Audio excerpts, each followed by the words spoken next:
ఈరోజు నేను మీకు పరమగీతము నుండి కొన్ని ప్రాముఖ్యమైనటువంటి విషయాలు చెప్తాను. అందరూ ఆసక్తిగా ఆలకిద్దాం. గతంలో పరమగీతం పరలోక సందేశాలు అనే శీర్షికతో కొన్ని ప్రాముఖ్యమైనటువంటి వర్తమానాలు మీతో పంచుకున్నాను. పరిశుద్ధాత్మని ప్రేరణతో, సహాయంతో జల్దరు వృక్షం యొక్క విశిష్టతలు, జల్దరు పండ్ల యొక్క ప్రాముఖ్యతలు, జల్దరు చెట్ల నీడ యొక్క ఆశీర్వాదాలు, ఉద్యానవనం యొక్క ఉన్నతమైనటువంటి ఉద్దేశాలు, మూయబడిన ఉద్యానవనంలో దాచబడిన భక్తుల యొక్క ఆధ్యాత్మిక స్థితిగతులు, ఇలా కొన్ని శ్రేష్టమైన విషయాలు ఏన్గేది వనము నుంచి అద్భుతమైనటువంటి వర్తమానాలు నేను చెప్పాను. ఇక మీదట నేను చెప్పే ప్రతి నెల ఒక వారం, 3వ వారం కానీ 4వ వారం కానీ చెప్పే సందేశాల్లో పరమగీతం ప్రశ్నలు, సమాధానాలు. పరమగీతంలో కొన్ని ప్రశ్నలు మనకి కనబడతాయి 8 అధ్యాయాలలో. ఆ 8 అధ్యాయాలలో వ్రాయబడిన ప్రశ్నలు, వాటికి సమాధానాలు మనం చక్కగా ధ్యానపూర్వకంగా బైబిల్ ఆధారాలతో మనం ధ్యానం చేయబోతున్నాం. దేవునికి మహిమ కలుగును గాక. అందరం చెప్దాం గట్టిగా హల్లెలూయా. ఈ బైబిల్ గురించి ఒక చిన్న అవగాహన మీకు వచ్చేటట్లుగా ఒక చిన్న వివరణ చెప్తాను. పరిశుద్ధ గ్రంథంలో మొదటి 5 పుస్తకాలని ధర్మశాస్త్రము, హీబ్రూలో తోరా అని అంటారు. మొదటి 5 పుస్తకాలు ధర్మశాస్త్ర గ్రంథాలు. ధర్మశాస్త్ర గ్రంథాలు. ఆ మీదట ప్రారంభమైనటువంటి పుస్తకాలు చారిత్రాత్మక గ్రంథాలు. చారిత్రాత్మక గ్రంథాలు. ఏబు గ్రంథం నుంచి పరమగీతం వరకు 5 పుస్తకాలని కావ్యరస గ్రంథాలు, కావ్యరస గ్రంథాలు లేదా పద్యభాగం అని అంటారు. ఏబు గ్రంథం నుండి పరమగీతం వరకు 5 పుస్తకాలని కావ్యరస గ్రంథాలు అంటారు. యెషయా గ్రంథం నుండి ప్రవక్తల గ్రంథాలు ప్రారంభమవుతాయి. పెద్ద ప్రవక్తలు, చిన్న ప్రవక్తలు అన్నారు. అంటే వాళ్ళు వయసులో పెద్దోళ్ళ, అనుభవంలో పెద్దోళ్ళ, దేహంలో చూడటానికి ఎత్తరగలిగిన వాళ్ళని కాదు, కానీ వాళ్ళని దేవుడు వాడుకున్న విధానాన్ని బట్టి, వాళ్ళని దేవుడు బలపరిచి నడిపించినటువంటి విధానాన్ని బట్టి పెద్ద ప్రవక్తలు, చిన్న ప్రవక్తలు అనే ఆలోచనతో అక్కడ గ్రంథాలు రాయబడ్డాయి. ఆ తర్వాత 4 సువార్తలు, 4 సువార్తలు, ఆ తర్వాత పత్రికలు, చివరిగా ప్రకటన గ్రంథం అని దైవ ప్రత్యక్షత. ఆఖరి గడియల్లో దేవుని రాకడ కొరకు నిరీక్షణతో ఎదురు చూస్తున్న పరిశుద్ధులు ఎలా సిద్ధపడాలి, ఎలా జాగ్రత్త పడాలి, ఎలా ప్రభువుని ఎదుర్కోవాలి, ఎలా సంఘంలో మసులుకోవాలి అనే సంగతులన్నీ ప్రకటన గ్రంథంలో చక్కగా రాయబడి ఉంటాయి. ఈ పరమగీతం అనేది చాలా ప్రాముఖ్యమైనటువంటి మాట. పరమగీతములు కాదు, పరమగీతం. ఇంగ్లీష్లో సాంగ్ ఆఫ్ సాంగ్స్ అంటే గీతములలోకెల్లా అత్యున్నత గీతం, అత్యుత్తమ గీతం. గీతములన్నింటిలో అత్యుత్తమ గీతం, అత్యున్నత గీతం. గీతము అంటే కీర్తన లేదా పాట అని అర్థం.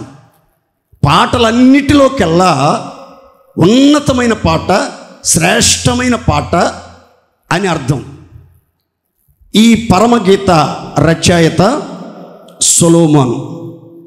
సొలొమోను జీవిత కాలంలో 3000 సామెతలు రాశాడు. 3000 సామెతలు రాశాడు.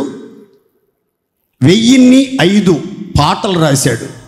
1005 గీతాలు, కీర్తనలు రాశాడు.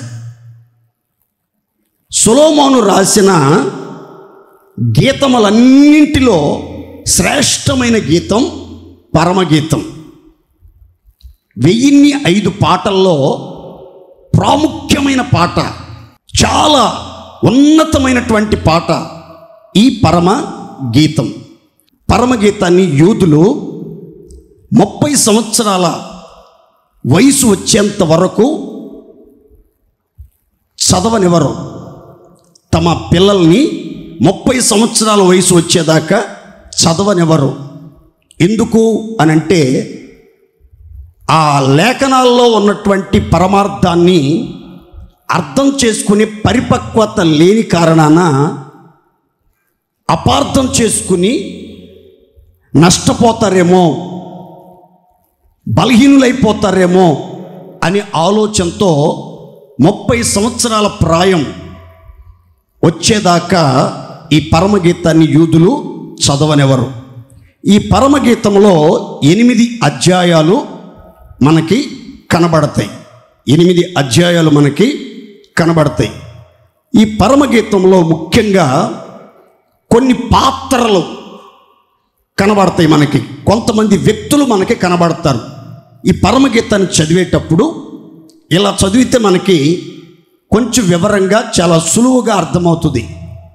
దీనిలో ప్రాముఖ్యంగా కనిపించే వ్యక్తులు ఎవరు అని ఒక వివరణ మీకు ఇస్తాను, జాగ్రత్తగానండి. ఈ పరమగీతంలో ప్రాముఖ్యంగా మనకి కనిపించేది సొలొమోను కనబడతాడు. ఆ తర్వాత షోలమ్మితి కనబడుతుంది. ఆ తర్వాత యెరూషలేము కుమార్తెలు కనబడతారు. ఆ తర్వాత మంద కాపరులు, కావలివారు కనబడతారు. ఆ తర్వాత తల్లి, పిల్లలు కనబడతారు. ఆ తర్వాత చిన్న చెల్లెలు కనబడుతుంది. చిన్న చెల్లెలు కనబడుతుంది. ఈ పరమగీతం యూదులు చాలా పరమ పవిత్రంగా భావిస్తారు. పరమగీతం పవిత్ర గీతంగా, ప్రేమ గీతంగా, శ్రేష్ఠ గీతంగా భావిస్తారు యూదులు. యూదులకి 7 ప్రాముఖ్యమైనటువంటి పండగలు ఉన్నాయి. 7 ప్రాముఖ్యమైన పండగలు ఉన్నాయి. ఆ పండగలలో పెద్ద పండగ, చాలా ఘనంగా జరుపుకునే పండగ పస్కా పండగ. పస్కా పండగ. ఆ పండగలో పరమగీత గ్రంథాన్ని చదివి ధ్యానం చేస్తారు.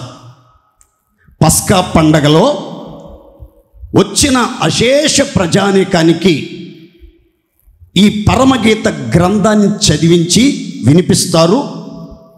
వాటి ధ్యానాలు బోధిస్తారు.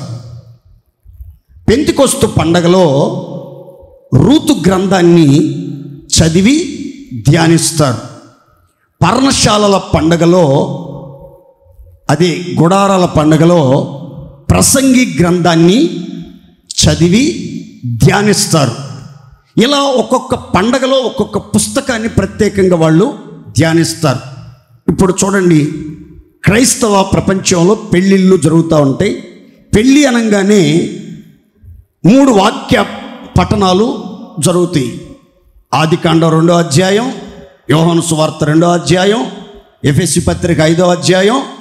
కొట్టిన పిండిలాగా తప్పకుండా వాటిని చదువుతారు. అలాగే ఈ పస్కా పండగలో వచ్చినటువంటి భక్తులందరూ కూడా చాలా నిష్ఠతో, నియమ నిబంధనతో, చాలా శుద్ధ హృదయంతో ఈ పరమగీత గ్రంథాన్ని చదివి ధ్యానించి అందులో సత్యాలను గ్రహిస్తారు.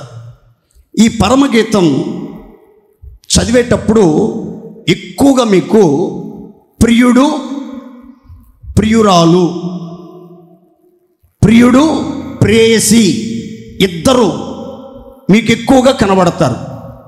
యూదులేమో ప్రియుడు అనే చోట యెహోవా దేవుణ్ణి పెట్టుకుని వాళ్ళు అలా అన్వయించుకుని ధ్యానం చేస్తారు. ప్రియురాలు అన్న చోట యూదులను ఇజ్రాయేలీలను వాళ్ళు పెట్టుకుని ఆ గ్రంథాన్ని ధ్యానిస్తారు. మరి క్రైస్తవులేమో ప్రియుడు అన్న చోట యేసుక్రీస్తుని అన్వయించుకుని పోల్చుకుని ఆ పుస్తకాన్ని ధ్యానిస్తారు. ప్రియురాలు అన్న చోట క్రొత్త నిబంధన సంఘాన్ని, వధువు సంఘాన్ని క్రీస్తు ప్రశస్త రక్తంతో కడగబడి బాప్తిస్మం పొంది ఆత్మచేత ముద్రించబడి ఉన్నత ఉపదేశములో నడిపించబడుతున్న నిర్దోషమైన మహిమగల సంఘాన్ని దృష్టిలో పెట్టుకుని ఆ ధ్యానాలు చేస్తూ ఉంటారు. ఈ యొక్క పరమగీతాన్ని సొలొమోను మంచి యవ్వన ప్రాయములో వ్రాసి ఉన్నాడు అని బైబిల్ పండితులు చెప్తున్నారు. ఈ పరమగీతము అనేది ప్రియుడు ప్రియురాలి మధ్య ప్రేమ సంభాషణ. అది దైవికమైనది, అది ఆత్మ సంబంధమైనది. శరీర సంబంధమైన ప్రేమ, లోక సంబంధమైనటువంటి ప్రేమ వ్యామోహాలు కాదు. ఒక దైవికమైన ప్రేమ, ఆత్మ సంబంధమైనటువంటి ప్రేమ, పరిశుద్ధమైనటువంటి ప్రేమను గురించిన సంభాషణలు ఈ పరమగీతంలో మనం గమనిస్తాం.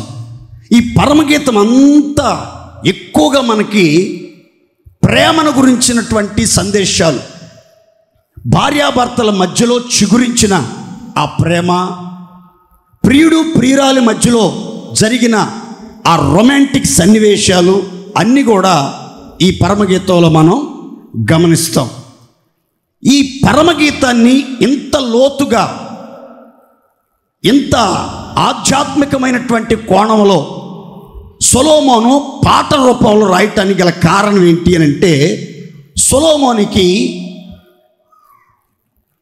ఒక ప్రత్యేకమైన పేరుంది. ఏంటి అని అంటే యెదీద్యా. యెదీద్యా అంటే యెహోవాకు ప్రియుడు లేదా దేవుని చేత ప్రేమించబడినవాడు అని అర్థం. దేవుని చేత ప్రేమించబడినవాడు. యెదీద్యా అంటే దేవునికి ప్రియుడు, దేవుని చేత విస్తారంగా ప్రేమించబడినవాడు, మధురమైన ప్రేమతో, శాశ్వతమైన ప్రేమతో ప్రేమించబడినవాడు అని. సొలొమోను కూడా ఆరంభ దశలో, యవ్వన ప్రాయములో దేవునిని మిక్కుటంగా ప్రేమించాడు, గాఢంగా ప్రేమించాడు, అతి విస్తారంగా ప్రేమించాడు.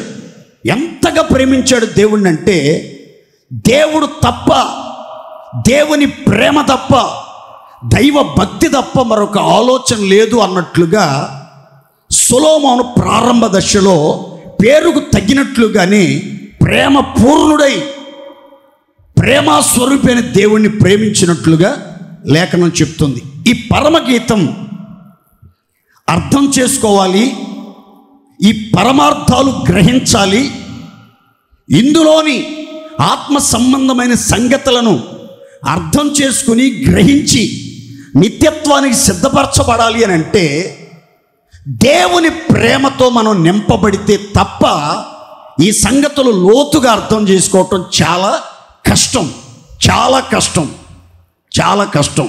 అందుకని ఈ లోతైన భావగర్భితమైన మర్మ గర్భితమైన ఈ ఆధ్యాత్మికమైనటువంటి విషయాలను కొంచెం వివరంగా, బహు స్పష్టంగా గ్రహించడానికి, అర్థం చేసుకొని ఆనందిస్తూ ఆచరిస్తూ నిత్యత్వాన్ని సిద్ధపరచబడటానికి దేవుని ప్రేమను మనం రుచి చూడాలి. ఆ ప్రేమలో మనం పరిపూర్ణులుగా మార్చబడాలి. ఆ మిక్కుటమైన ప్రేమ తత్వం మనలో మూర్తిభవించాలి. అప్పుడే మనం లోకాన్ని మర్చిపోతాం, లోక ప్రేమలను మర్చిపోతాం, లోక మర్యాదలను మర్చిపోతాం, లోక బంధాలు బాంధవ్యాలు మర్చిపోతాం.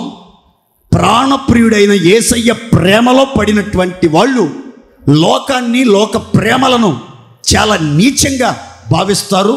దేవుని యొక్క ప్రేమలో పరవశిస్తూ పరవళ తొక్కుతూ ముందుకి సాగుతారు. ఈ పరమగీతం అర్థం చేసుకోవాలన్నా, అందులోని భావాలను గ్రహించాలన్నా మనం దేవుని ప్రేమలో నిలిచి ఉండాలి. దేవుణ్ణి ప్రేమించడంలో వృద్ధి పొందాలి. విస్తారమైనటువంటి ప్రేమతో, మిక్కుటమైన ప్రేమతో దేవుణ్ణి మనం ప్రేమించడం అలవాటు చేసుకుని అభ్యాసం చేసుకోవాలి. క్రొత్త నిబంధనలో యేసుక్రీస్తు ఏర్పరచుకున్న 12 అపోస్తులలో ఒకడు యోహాను. యోహాను 5 పుస్తకాలు రాశాడు. బైబిల్లో 66 పుస్తకాల్లో 5 పుస్తకాలు యోహాను చేత రాయబడ్డాయి.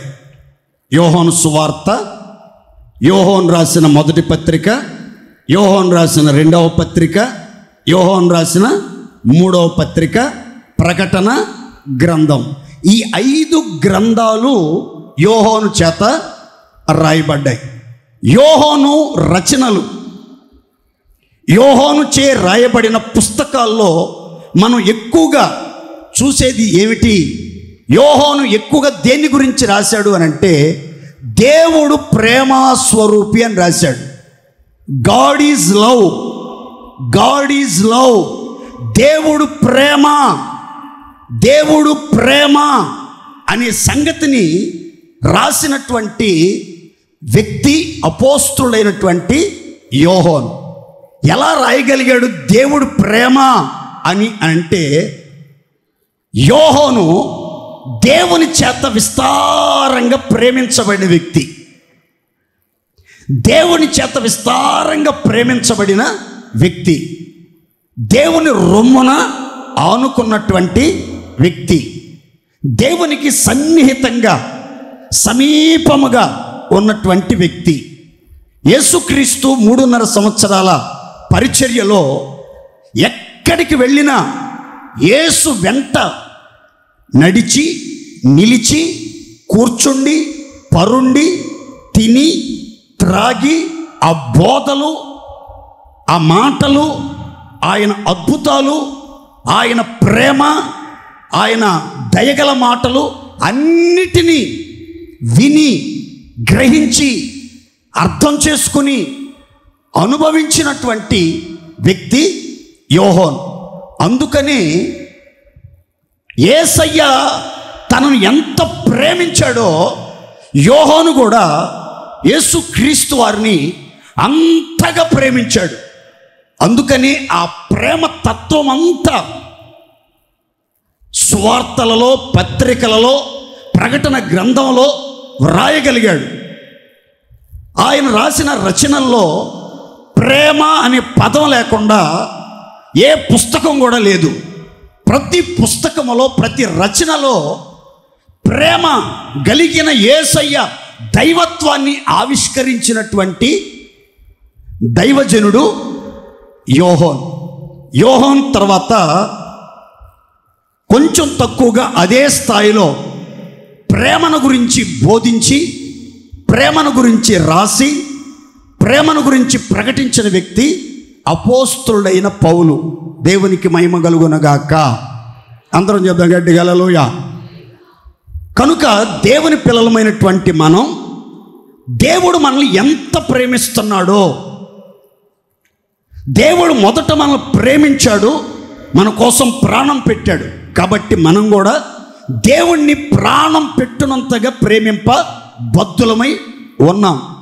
దేవుడు ఎంత ప్రేమించాడంటే బైబిల్ చెప్తుంది, ఎంతో ప్రేమించాడు.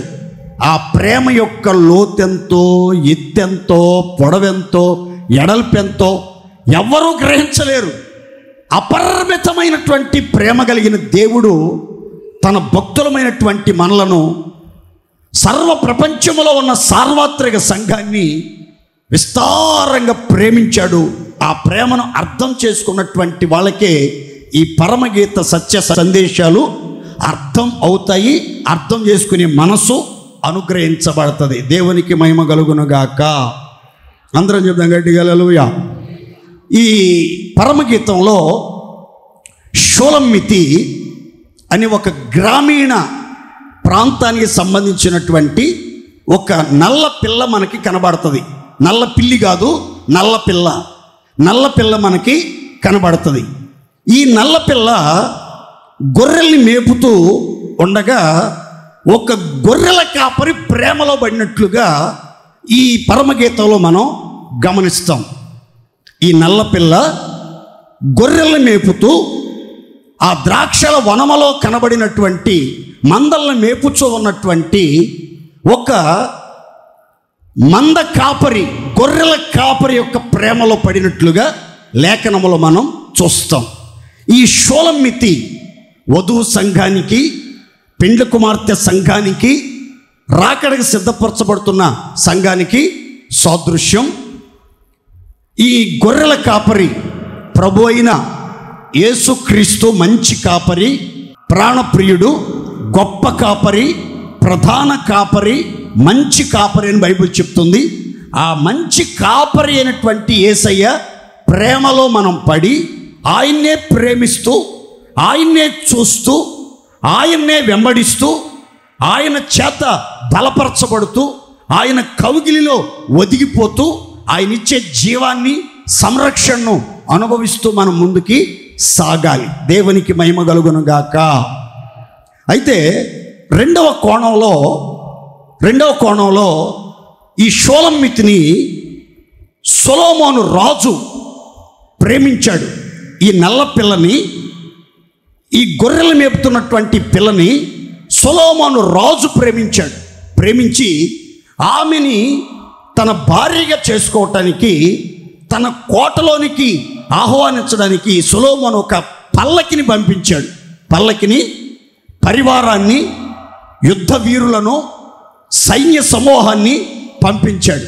కానీ ఈ అమ్మాయి సొలొమోను ప్రేమను సున్నితంగా తిరస్కరించినట్లు, తాను ప్రేమించిన గొర్రెల కాపరి మీదే మనసు పెట్టుకున్నట్లు బైబిల్లో మీరు చూస్తారు. అంటే పెండ్లి కుమార్తె సంఘం ఈ లోక సంబంధమైనటువంటి పదవులు, అధికారాలు, భవనాలు, పల్లకీలు, సొమ్ము, ఘనత, వైభవం దేని చేత ఆకర్షించబడకుండా, దేనికి లొంగిపోకుండా క్రీస్తు ప్రేమే శాశ్వతం, మంచి కాపరి కాపరత్వంలోనే నిలిచి ఉండాలి అని ఉన్నతమైనటువంటి ఉద్దేశాలు ఈ పరమగీతంలో మనకి చాలా స్పష్టంగా కనబడతాయి.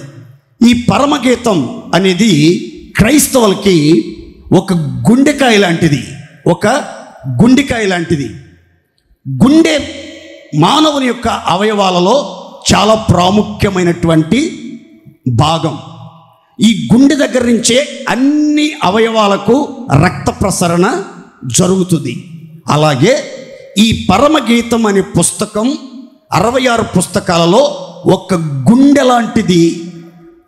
అలాగూ చాలా ఉన్నతమైన ప్రాముఖ్యమైనటువంటి ఉద్దేశాలు కలిగింది ఈ యొక్క పుస్తకం. ఈ యొక్క పరమగీతాన్ని మనం చదివేటప్పుడు చాలా జాగ్రత్తగా మనసు పెట్టి మనం చదవాలి. చూడండి, ప్రత్యక్షపు గుడారంలో ఆవరణము, పరిశుద్ధ స్థలం, అతి పరిశుద్ధ స్థలం ఉన్నట్లే ఈ యొక్క పరమగీతం అనేది అతి పరిశుద్ధ స్థలపు అనుభవాలను, పరలోక రాజ్యములో ప్రభు ఉన్న చోటికి తీసుకువెళ్ళటానికి ఉపయోగపడే ఉన్నతమైన ఉపదేశాలను తెలియజేసే పవిత్ర గ్రంథం, ప్రేమతత్వం మూర్తీభవించిన గ్రంథం. ప్రియుడి మనస్సును, ఆ ప్రియుని మనసులో ఉన్నటువంటి ఆలోచనలను అర్థం చేసుకోవటానికి దోహదపడే గ్రంథం ఈ పరమ గీతం. కనుక ఈ గీతాన్ని చదివేటప్పుడు పవిత్రమైన కోణములో, పరిశుద్ధమైన ఆలోచనతో చదవాలి. అర్థం కావట్లేదు అనుకుంటే ఈ పుస్తకం జోలికి పోకూడదు, ఈ పుస్తకంలోని సంగతులు ధ్యానించకూడదు అని ప్రేమతో నేను మీకు తెలియజేస్తున్నాను. దేవునికి స్తోత్రం కలుగును గాక. గట్టిగా చెబుదాం హల్లెలూయా.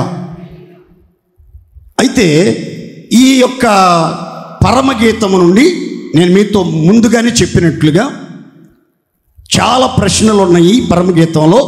ఈరోజు ఒక 2 ప్రశ్నలు మనం చదువుకుని వాటిని కొంచెం లోతుగా సంపూర్ణంగా అర్థమయ్యేంత వరకు ధ్యానం చేద్దాం. అందులో సంగతులను నేర్చుకుందాం. దేవునికి మహిమ కలుగునుగాక. అందరూ పరిశుద్ధ గ్రంథాలు తెరవండి. పరిశుద్ధ గ్రంథాలు తెరిచి ఆ మాటలు చదువుకుందాం. చూడండి దయచేసి. పరమగీతం 3:6 ధూమస్తంభముల వలె అరణ్య మార్గముగా వచ్చు ఇది ఏమి? గోపరసముతోనూ సామ్రాణితోనూ వర్తకులమ్ము వివిధమైన సుగంధ సూర్ణములతోనూ పరిమళించుచు వచ్చు ఇది ఏమి? పరమగీతం 3:6లో రాయబడిన మాట, ధూమస్తంభముల వలె అరణ్య మార్గమున వచ్చు ఇది ఏమి? గోపరసముతోనూ సామ్రాణితోనూ వర్తకులమ్ము వివిధములైన సుగంధ సూర్ణములతో పరిమళించుచు వచ్చు ఇది ఏమి అని ఒక ప్రశ్న మనం చదువుకున్నాం. ఆ మొదటి ప్రశ్నలో 2 ప్రాముఖ్యమైనటువంటి మాటలు మనం గమనించాలి. ఒకటి, ధూమ స్తంభముల వలె. ధూమ స్తంభముల వలె, స్తంభము వలె కాదు, స్తంభముల వలె, ప్లోరల్, బహువచనం. బహువచనాన్ని మీరు చూడాలి. ధూమ స్తంభముల వలె అనే ఒక మాటను మనం గమనిస్తాం. రెండవ భాగం అందులో అరణ్య మార్గమున వచ్చుచున్న ఇది ఏమి? ధూమ స్తంభముల వలె అరణ్య మార్గమున వచ్చుచున్న ఇది ఏమి? ఒక ఆశ్చర్యాన్ని కలిగిస్తూ, వింతగా విచిత్రంగా అందరి దృష్టిని ఆకర్షిస్తూ, అన్యజనులను రాజులను మార్గమందు పోవచ్చున్నటువంటి వారిని ఆశ్చర్యపరుస్తూ ఆకర్షిస్తూ ధూమ స్తంభముల వలె అరణ్య మార్గములో ప్రయాణం చేయుచున్న ఇది ఏంటి, ఇది ఏమి అని మనం చదువుకున్నాం.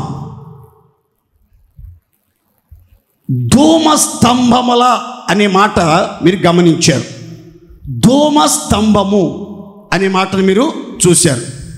ధూమ స్తంభము అంటే, ధూమము అంటే ప్రార్థన అని 141వ కీర్తన మొదటి శరణంలో వ్రాయబడింది.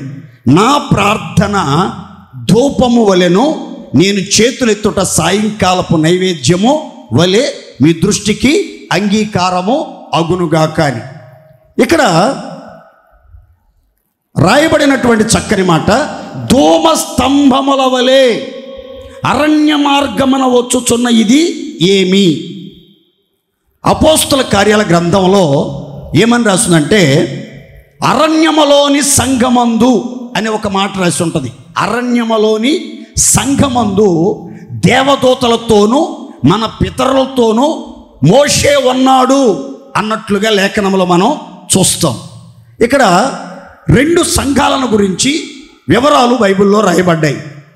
పాత నిబంధన సంఘం, క్రొత్త నిబంధన సంఘం. పాత నిబంధన సంఘం అంటే ఇజ్రాయేలీల సంఘము లేదా అరణ్యములోని సంఘము అని అర్థం. క్రొత్త నిబంధన సంఘం అంటే యేసు రక్తంతో కడగబడిన, విమోచింపబడిన పరిశుద్ధుల సమూహం. పరిశుద్ధుల సమూహం లేదా క్రైస్తవ సంఘం. క్రైస్తవ సంఘం. దేవుని పిల్లలమైనటువంటి మనము ఈ విశ్వాస యాత్రలో ప్రయాణం చేస్తున్నాం. మన పితరులైనటువంటి ఇశ్రాయేలీలంతా కూడా గొర్రెపిల్ల రక్తం చేత విమోచించబడ్డారు. మోషేను బట్టి ఎర్ర సముద్రంలో మేఘములో బాప్తిస్మం పొందారు. మోషే వారిని కర్ర చేత నడిపించాడు.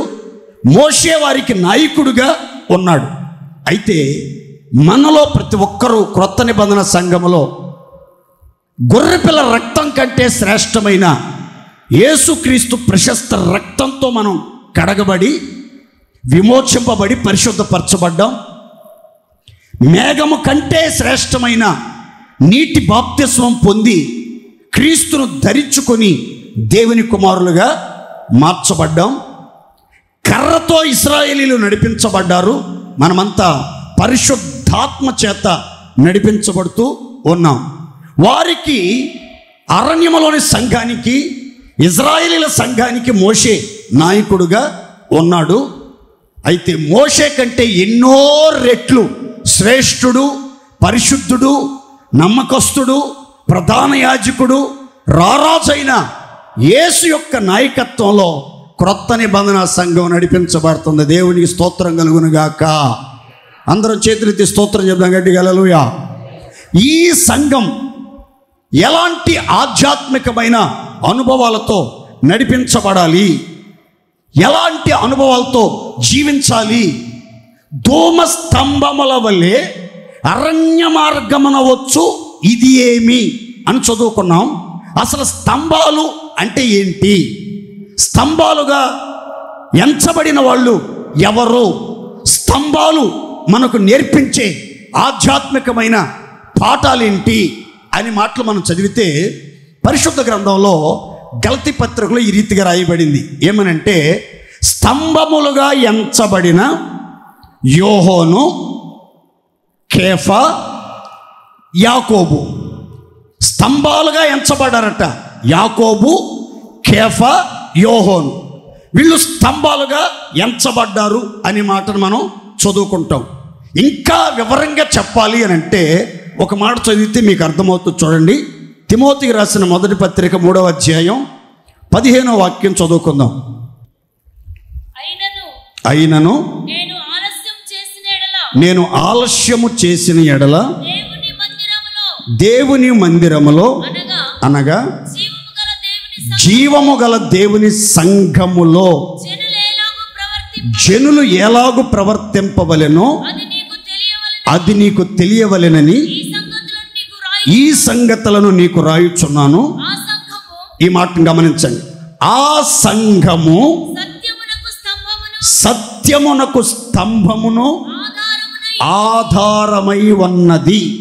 ఇక్కడ దైవజనుడు పౌలు ఒక శ్రేష్టమైనటువంటి ఆధ్యాత్మికమైనటువంటి సత్యాన్ని, ఉపదేశాన్ని తెలియపరుస్తున్నాడు. ఏమనంటే, దేవుని మందిరములో అనగా జీవము కలిగిన దేవుని సంఘములో జనులు ఎలాగూ ప్రవర్తించాలి, ఒక సేవకుడు ఎలా ప్రవర్తించాలి, ఒక విశ్వాసి ఎలా ప్రవర్తించాలి, యేసు రక్తంతో కడగబడిన ఒక పరిశుద్ధుడు, ఒక ఆత్మీయుడు, ఒక ఆత్మీయురాలు, ఒక నీతిమంతుడు, ఒక నీతిమంతురాలు ఎలా ప్రవర్తించాలి అనే సంగతులు నీకు తెలియాలని ఈ సంగతులు నీకు వ్రాయుచున్నాను. ఆ సంఘం ఏ సంఘం? జీవము కలిగిన దేవుని సంఘం. జీవముతో నిండి సమృద్ధి అయిన జీవం ఉండి కదులుచు, జీవించుచు, బ్రతుకుచు, బలపరచబడుతూ, ఎదుగుచు, వృద్ధి పొందుచు, వర్ధిల్లుచు అన్నటువంటి ఆ సంఘం సత్యానికి స్తంభము, సత్యానికి స్తంభము, ఆధారం. సంఘములో జీవము గల దేవుని సంఘానికి వచ్చిన ప్రతి ఒక్కరూ కూడా గుర్తుపెట్టాల్సిన విషయం, గ్రహించవలసిన విషయం, మనస్కరించవలసిన విషయం ఏంటంటే, సంఘము అనేది జీవము కలిగినటువంటి సంఘమై ఉండాలి. ఆ సంఘం సత్యానికి స్తంభంగా ఉండాలి, సత్యానికి ఆధారంగా ఉండాలి. అంటే సంఘములో చేర్చబడిన ప్రతి ఒక్కరూ గుర్తుపెట్టుకోవాల్సిన మాట ఏంటంటే, నేను ఒక సత్య స్తంభం, ఒక ఆధారమైన స్తంభాన్ని, ఈ సంఘానికి నేను ఒక ఆధారంగా, ఒక సపోర్ట్ పిల్లర్గా ఒక సపోర్ట్ పిల్లర్గా ఈ మందిరానికి ఆధారంగా ఉండాలి. ఈ సంఘ భారాన్ని భరించే, భారమైన బాధ్యతలను భరించే బలమైన శక్తి కలిగిన స్తంభాన్ని నేను సత్యానికి సాక్షిగా ఉండాలి. సత్యం నా మాటల్లో, సత్యం నా మనసులో, సత్యం నా జీవితంలో ఉండాలి. సత్యాన్ని నేను అనుసరించాలి. సత్యవాక్యాన్ని నేను వెంబడించాలి. సత్యమయ్యున్న యేసయ్యను అనుసరించి నడుచుకోవాలి. లోకానికి, నామకార్థ క్రైస్తవులకు, బాహ్య ప్రపంచానికి సత్యమయ్యున్న యేసయ్యను తెలియజేసే క్రియల ద్వారా, ప్రవర్తన ద్వారా, మాటల ద్వారా, వ్యక్తిత్వం ద్వారా తెలియపరిచేదే జీవము కలిగిన సత్య సంఘం. దేవునికి మహిమ కలుగునుగాక. మనం అందరం కూడా జీవము కలిగిన దేవుని సంఘానికి వచ్చామంటే అర్థం ఏంటంటే, ఆ సంఘంలో మనం స్తంభాలవి అని సంగతి మీరు గుర్తుపెట్టుకోవాలి.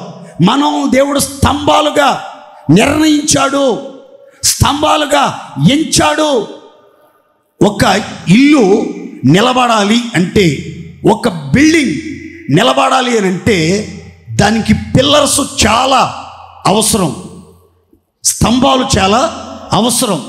అలాగే దేవుని చేత నిర్మితమైనటువంటి ఈ ఆత్మ సంబంధమైన సంఘంలో, జీవము కలిగిన దేవుని సంఘంలో చేర్చబడే ప్రతి ఒక్కరు కూడా ఒక స్తంభం లాంటి జీవితం, ఒక బలమైన, స్థిరమైన, సత్యం కోసం నిలబడే శ్రేష్టమైన జీవితం కలిగి ప్రవర్తించాలి.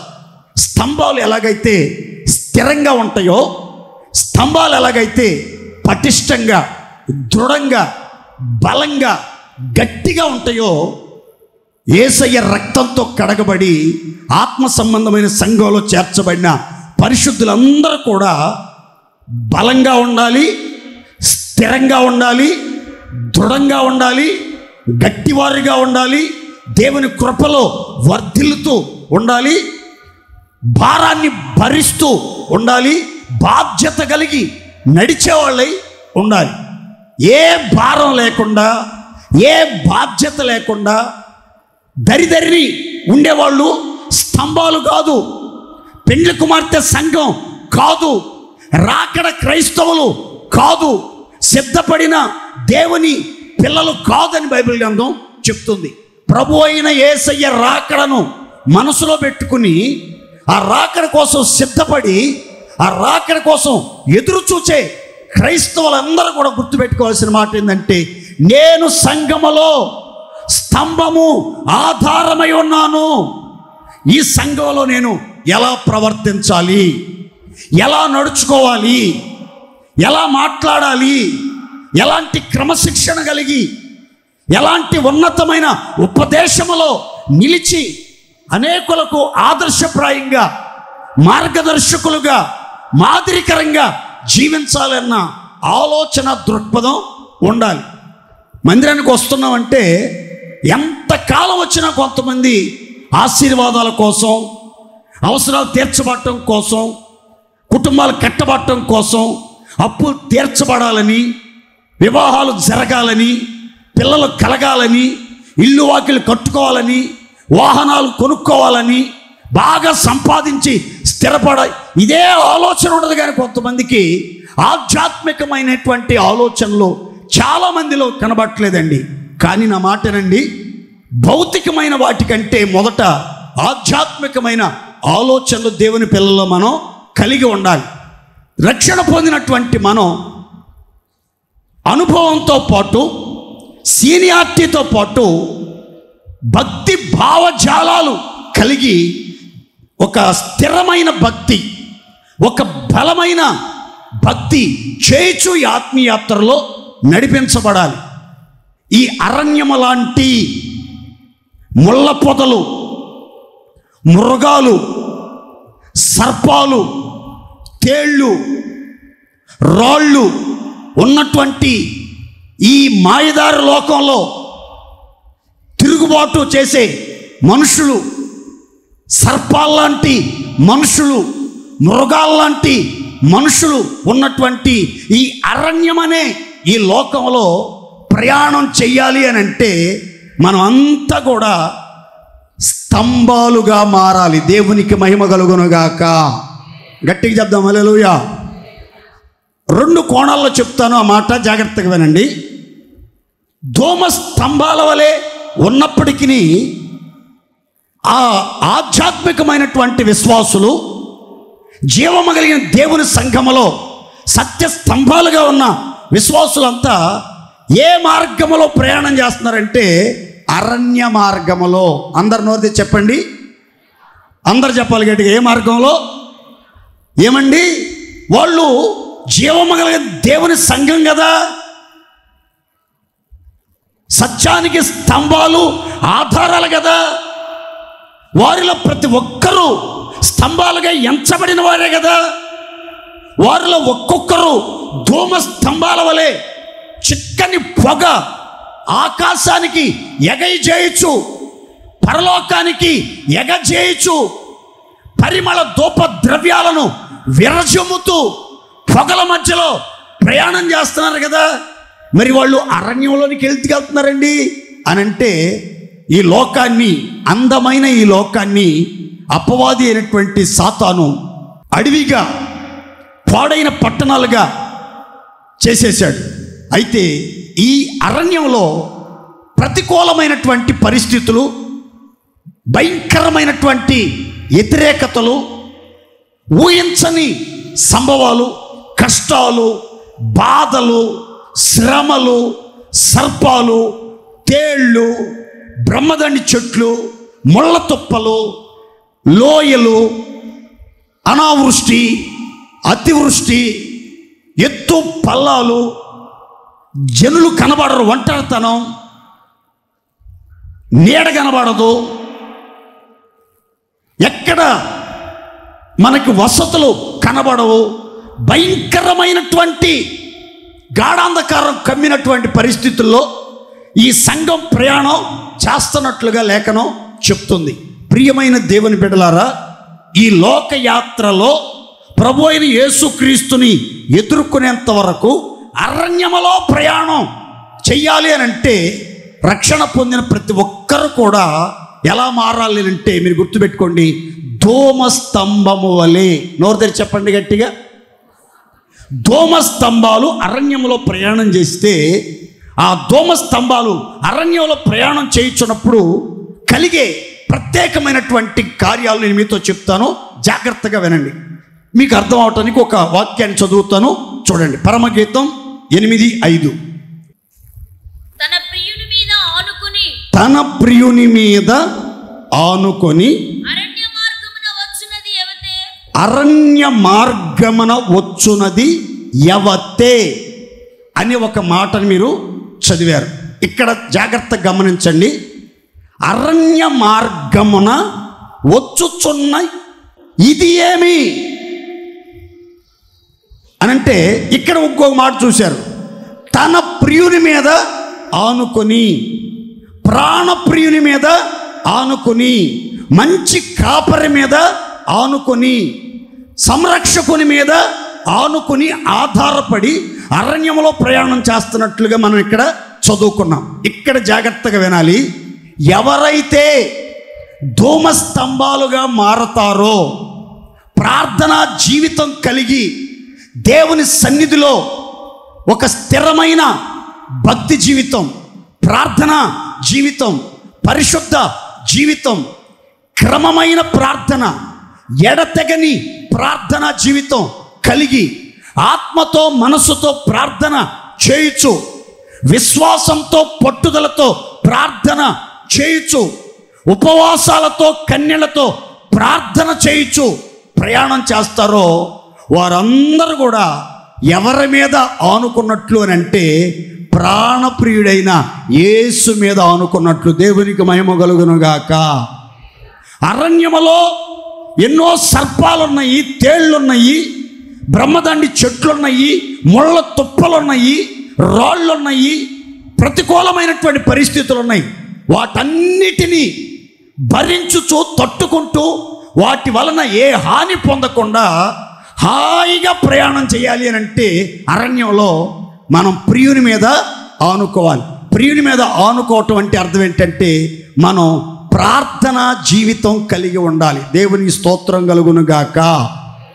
ధూమ స్తంభాలు అంటే గుర్తుపెట్టుకోండి, ప్రార్థించే స్తంభాలు, ప్రార్థనలో బలమైనటువంటి స్తంభాలు, స్థిరమైనటువంటి స్తంభాలు. ప్రార్థనలో మనం ప్రార్థన ఒక విశ్వాసిని, ఒక సేవకుణ్ణి, ఒక పరిశుద్ధుణ్ణి, ఒక ఆత్మీయుని ఏం చేస్తుందంటే స్థిరపరుస్తుంది, బలపరిచి బలవంతుడిగా మారుస్తుంది. ఈ రెండు అనుభవాలు రక్షణ పొందిన ప్రతి విశ్వాసిలో ఉండాలి. పెళ్లి కుమార్తె సంఘములో చేర్చబడిన ప్రతి వారిలో ఉండాలి. ఈ ప్రార్థన ఆత్మ ఎవరైతే కలిగి ఉంటారో ఈ ప్రార్థన కూడా ధూమము వలె ఎగయ చేయొచ్చు. చిక్కటి ధూపము వలె ప్రార్థనలలో ప్రార్థనా ధూపాన్ని విరచిమ్ముతూ ఎవరైతే ప్రయాణం చేస్తారో వాళ్ళ ఆత్మీయ జీవితం స్థిరంగా ఉంటుంది, బలంగా ఉంటుంది, స్తంభాలుగా వాళ్ళు ఎంచబడతారు. మరి విచిత్రంగా వారి కోసం ప్రభు ఏ మార్గంలోకి వెళ్తున్నా సరే వాళ్ళకి దగ్గరగా వస్తాడు. వాళ్ళు ఆయన మీద ఆనుకునేదానికి, ఆధారంగా ఉండేదానికి ఆయన వీలు కలుగు చేస్తాడు. దేవునికి మహిమ కలుగునగాక.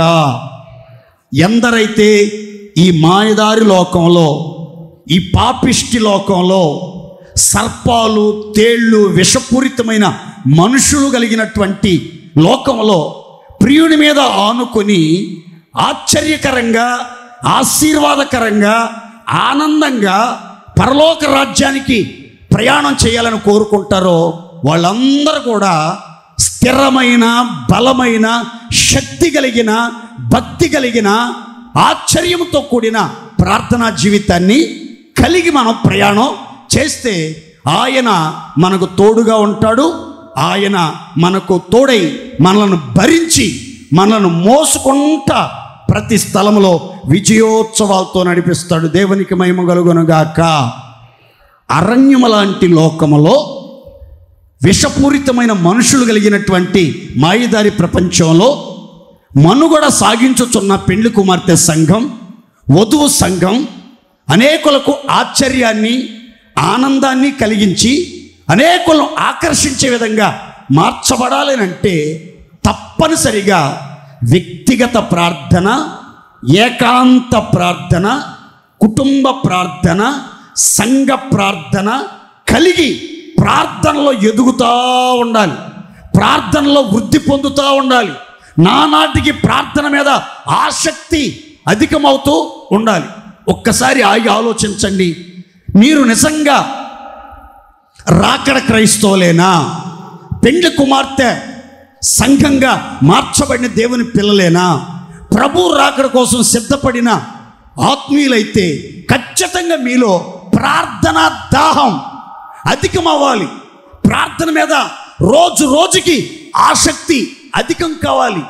ప్రార్థనలో గడపాలి, ప్రార్థనలో జీవించాలి. నేను ఇంకా ప్రార్థన గంటల తరబడి ప్రార్థన చేయాలి. గంట, 2 గంటలు, 3 గంటలు. నా జీవితంలో నా వయసు పెరిగే కొలది ప్రార్థనలో నేను ఎక్కువగా గడపాలి.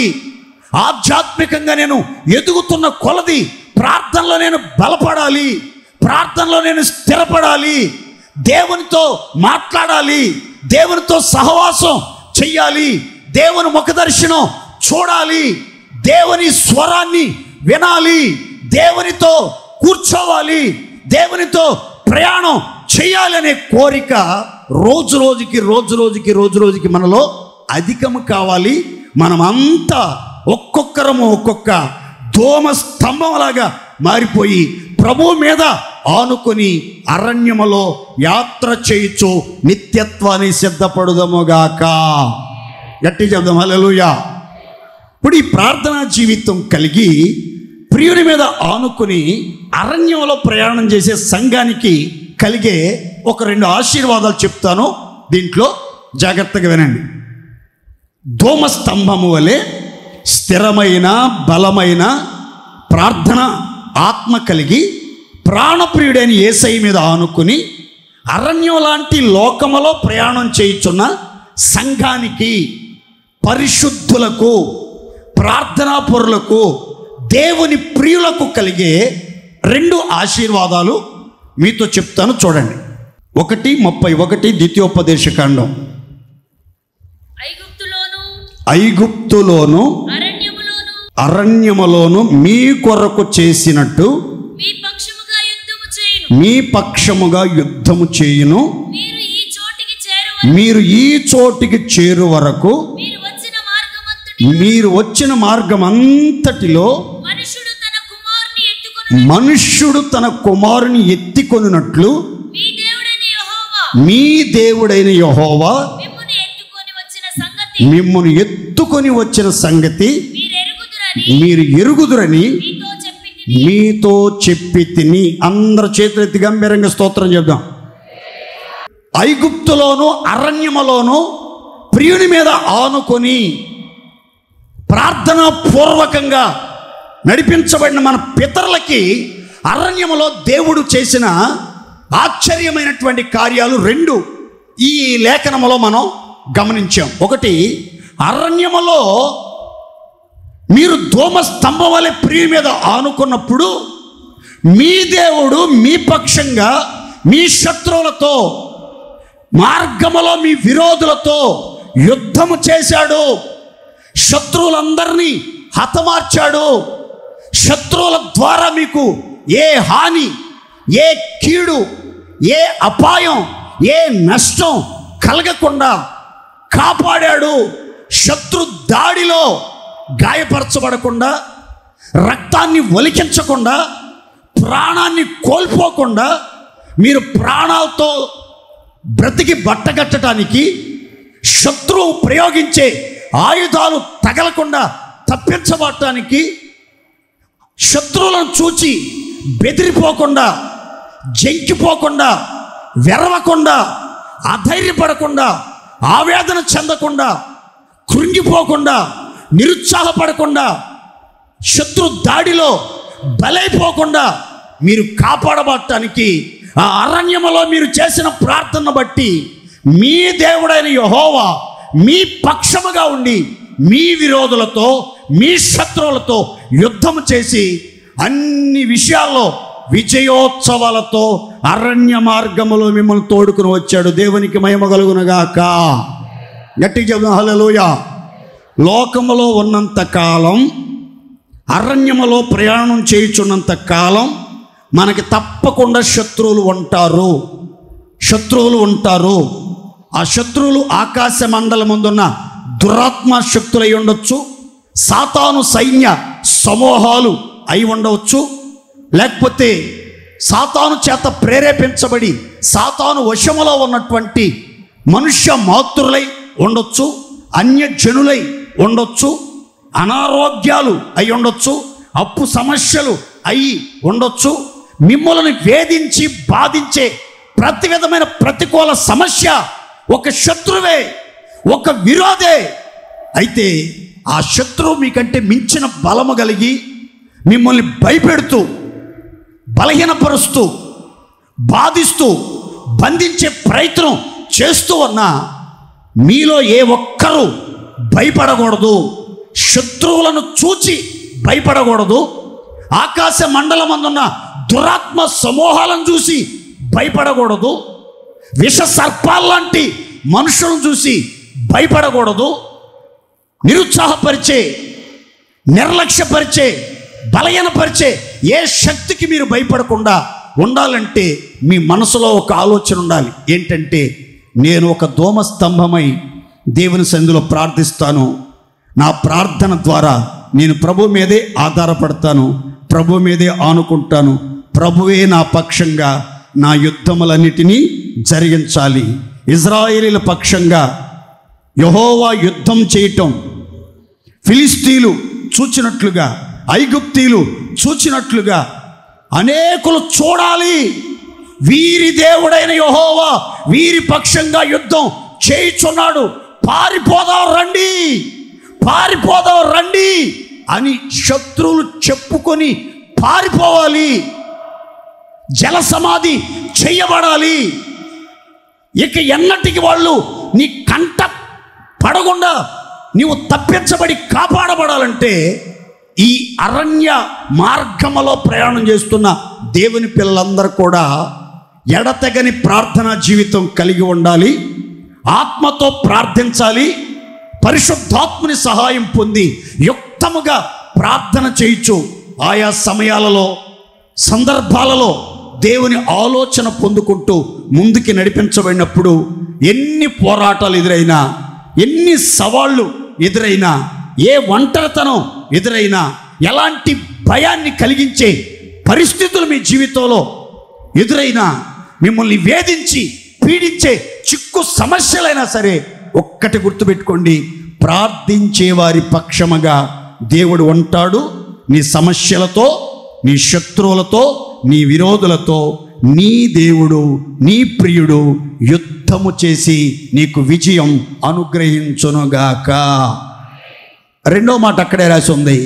ఒక మనుష్యుడు తన కుమారుణ్ణి ఎత్తుకుని మోసినట్లుగా ఈ అరణ్యములో, ఈ అరణ్య ప్రయాణం అంతటిలో ఈ చోటికి వచ్చి చేరు వరకు,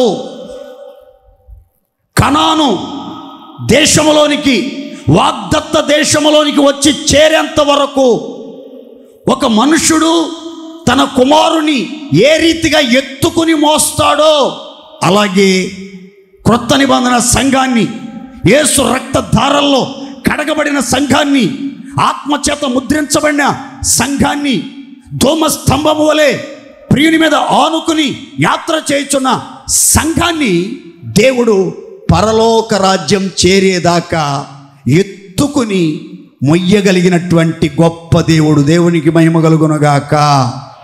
ఎప్పటి వరకు మనల్ని ఎత్తుకుని మోస్తాడండి? నోరుతో చెప్పండి. ఎప్పటి వరకు?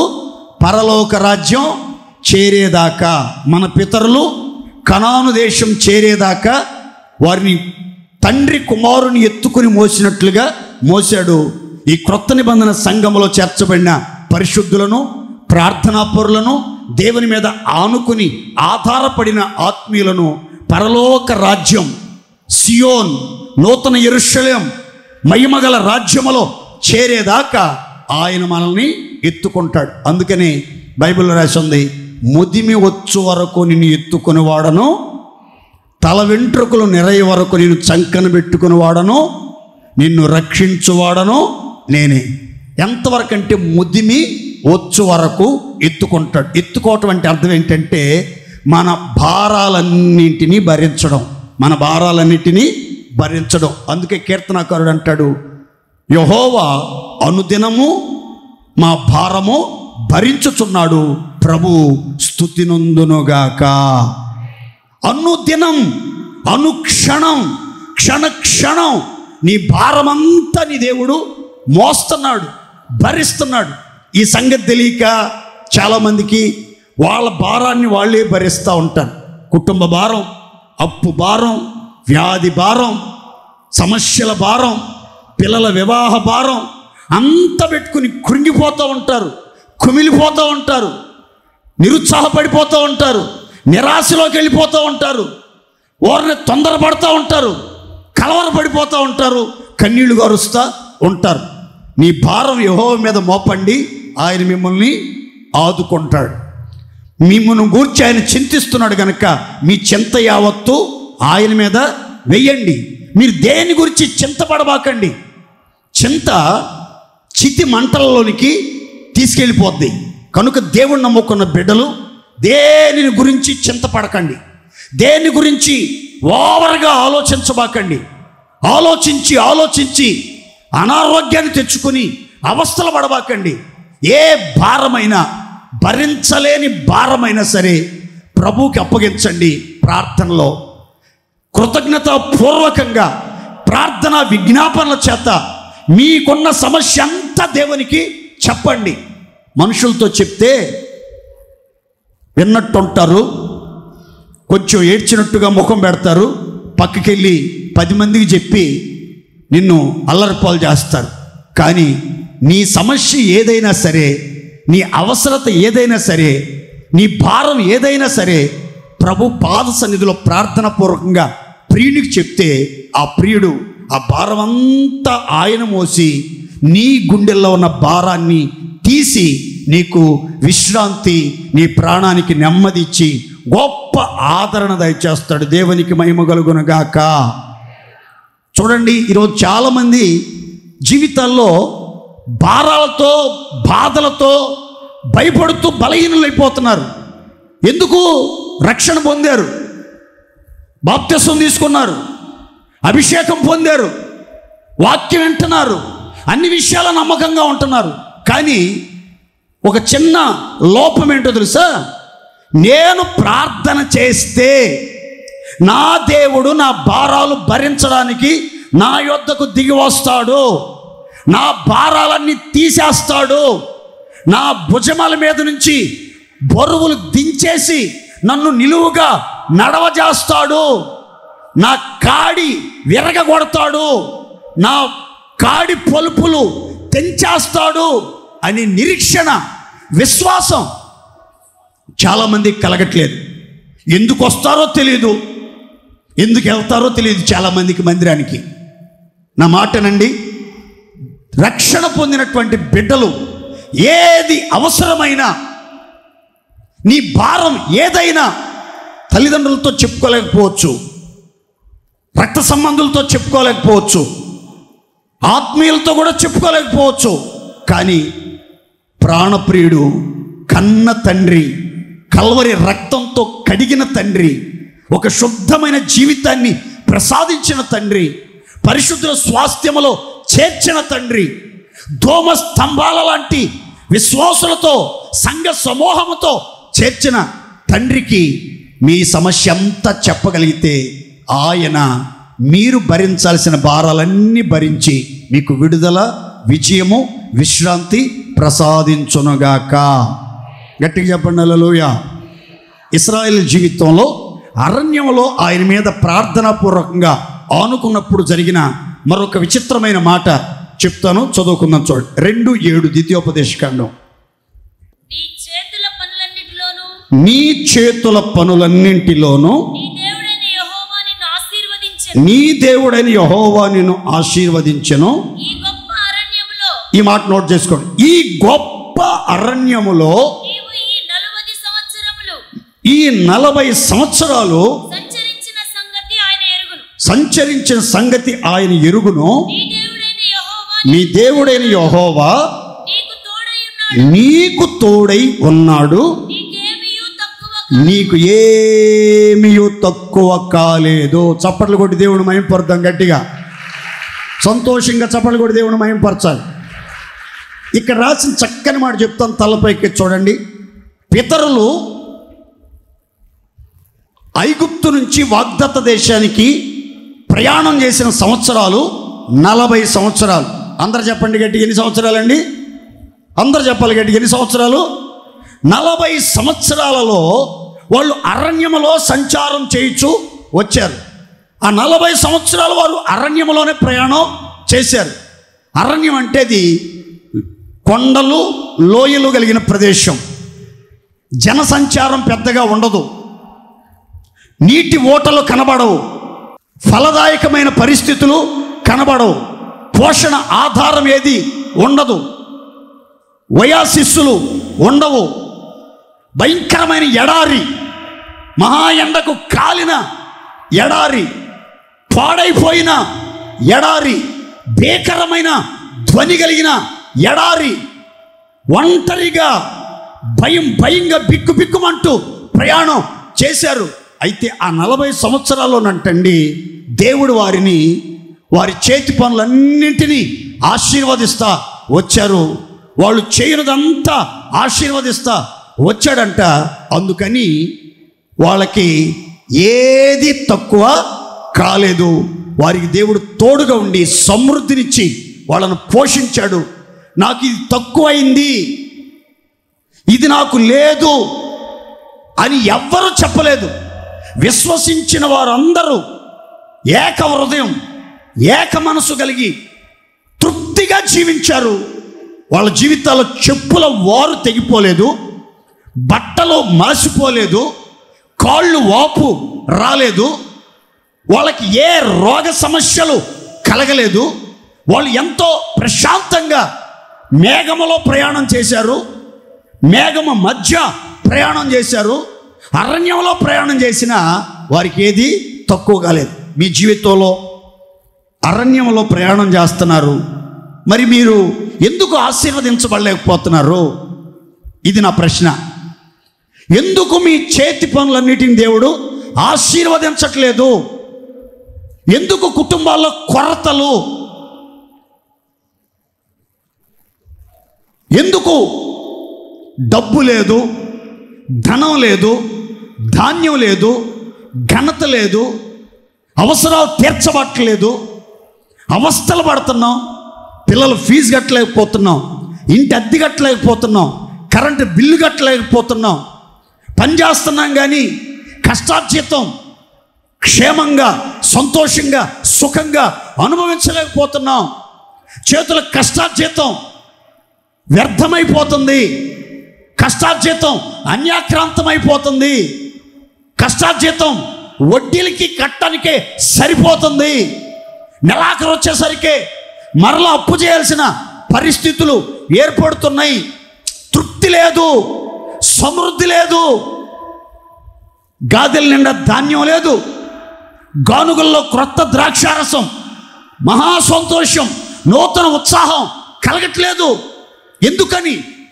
ఎందుకని? అత్యవసరాలు తీర్చబట్టలేదు, నిత్యావసరాలు తీర్చబట్టలేదు, అప్పులు తీరట్లేదు, వడ్డీలు కట్టలేకపోతున్నాం. ఎక్కడేసిన గొంగలే అక్కడే అన్నట్లుగా అదే స్థితిగతుల్లో మార్పు లేదు. ప్రారంభంలో ఏ స్థితిలో ఉన్నామో అదే స్థితి ఆత్మీయ జీవితంలో ఎదుగుతున్నా కానీ ఎందుకని? ఈ అరణ్యంలో అన్యజనులతో పాటు మనం ప్రయాణం చేస్తున్నాం, నామకార్థ క్రైస్తవులతో పాటు ప్రయాణం చేస్తున్నాం, పరిశుద్ధులమైన మనం ప్రభువుని వెంబడిస్తున్నాం. అయితే మీ చేతి పనులన్నీ ఆశీర్వదించబడి అరణ్యములో ఆశ్చర్యకరంగా పోషించబడి ఏది తక్కువ కాకుండా సమృద్ధిని అనుభవించి తృప్తిగా జీవించాలంటే అరణ్యములో ప్రయాణం చేయుచున్న దేవుని సంఘం ఏం చేయాలంటే ధూమస్తంభములాగా ప్రార్థన చెయ్యాలి. దేవునికి మహిమ కలుగునుగాక. అందరు చెప్పండి గట్టిగా ఆమేన్. ఎవరైతే ధూమస్తంభం వలె అరణ్య మార్గంలో ప్రార్థన పూర్వకంగా ప్రయాణం చేస్తారో వాళ్ళ చేతి పనులన్నింటిని దేవుడు ఆశీర్వదిస్తాడు.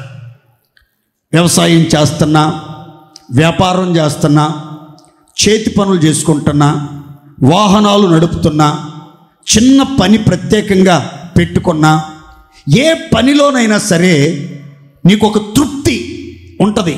ఆ చేతి పని స్థిరపరచబడుతుంది. ఆ చేతుల కష్టార్జితం నీవు, నీ కుటుంబం, నీ పిల్లలు ఆనందంగా అనుభవిస్తారు. ఏ రోగాలు, ఏ సమస్యలు, ఏ అసంతృప్తి ఉండదు. అన్న వస్త్రాలు కలిగి తృప్తిగా జీవించే ఒక ధన్యకరమైన జీవితం.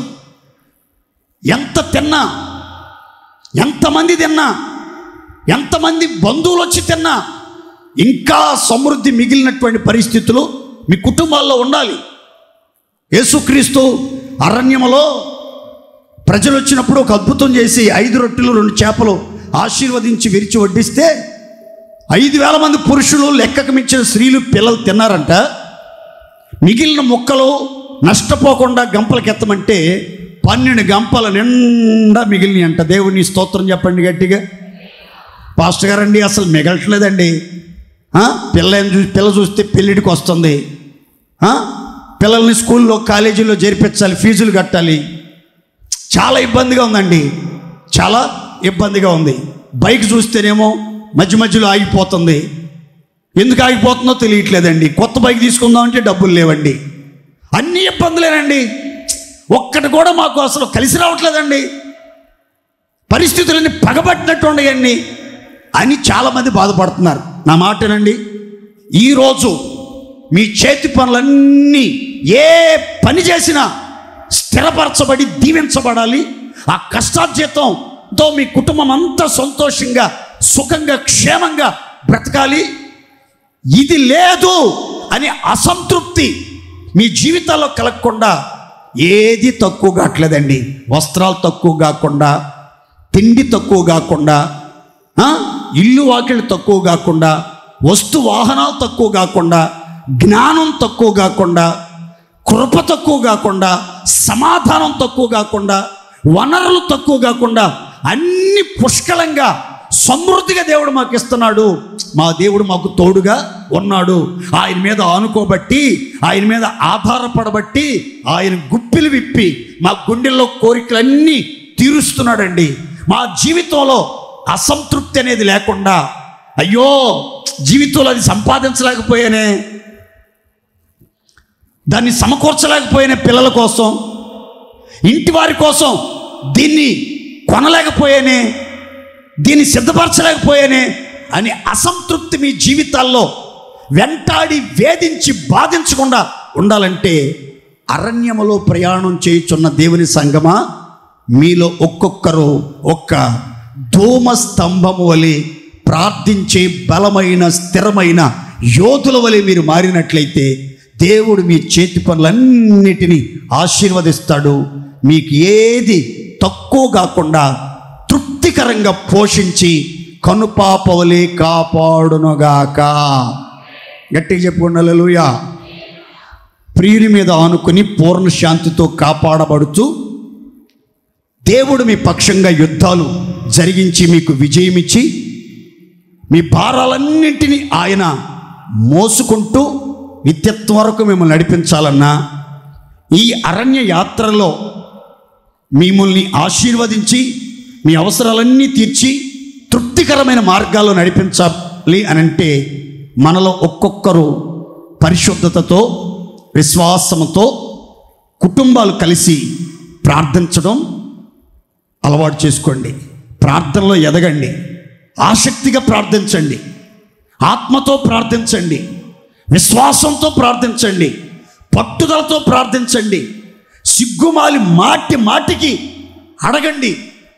ప్రభు ఇచ్చేదాకా, ప్రభు తృప్తిపరిచేదాకా మీరు ప్రార్థన విడిచిపెట్టబాకండి, విశ్వాసాన్ని కోల్పోబాకండి, ప్రార్థనలో నిరాశపడబాకండి, నిరుత్సాహానికి గురిగాకండి. ప్రార్థనలో ప్రతిదీ ఎత్తిపట్టి మీరు ప్రార్థన చేస్తే మీరు అడిగిన వాటికంటే, ఊహించిన వాటికంటే ఉన్నతంగా దేవుడు మిమ్మల్ని దీవిస్తాడు. ఏది తక్కువ కాకుండా ఈ అరణ్య ప్రయాణములో మీకు తోడుగా ఉంటాడు.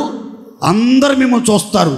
అరణ్య మార్గమున వచ్చుచున్న ఇది ఏమి ఇంత వింతగా ఉంది, ఆశ్చర్యంగా ఉంది, అనేకులకు ఆకర్షణీయంగా ఉంది, అనేకుల చూపులను కట్టిపడేస్తున్న ఇది ఏమి, ఇది ఏమి? ధూమ స్తంభం వలె పొగలు విరజిమ్ముతూ పొగల మధ్యలో యాత్ర చేయుచున్న ఇది ఏమి?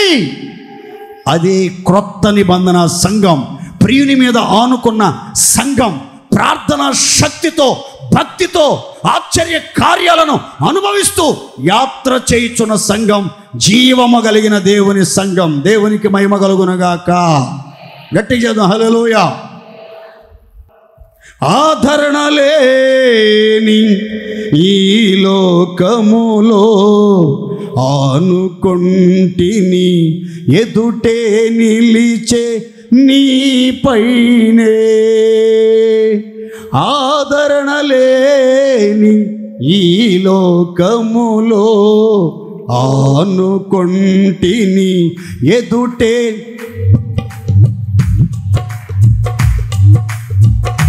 అనురాగ సీమలో అనుబంధము పెంచిన నీతో అరణ్యవాసమి నాకు మేలాయెనో. అనురాగ సీమలో అనుబంధము పెంచిన నీతో అరణ్యవాసమి నాకు మేలాయెనో. అర్పణలు నీవు పరిశుద్ధ యేసయ్యా నీ పాదాల చెంత నా శిరము వంచెదా.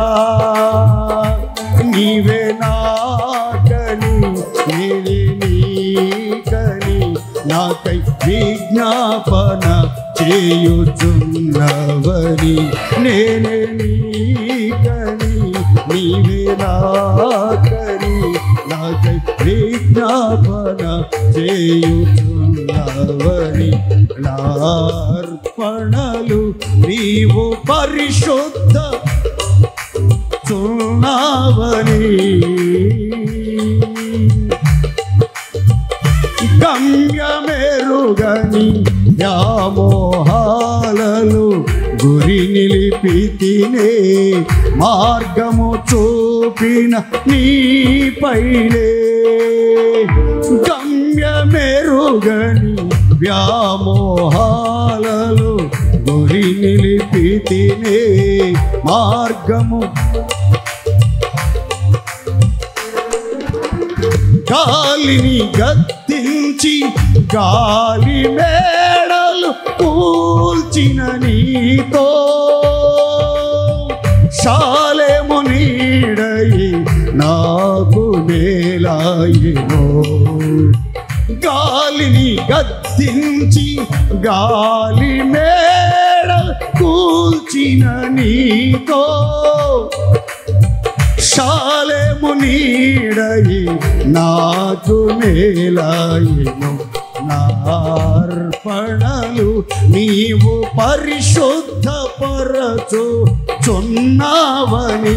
యేసయ్యాని పాదాల చెంత. అందరు నోరేసి గట్టిగా. నీవే నాకని నేనే నీకని నీవే నాకని నేనే నాకై విజ్ఞాపన చేయుచున్నవని.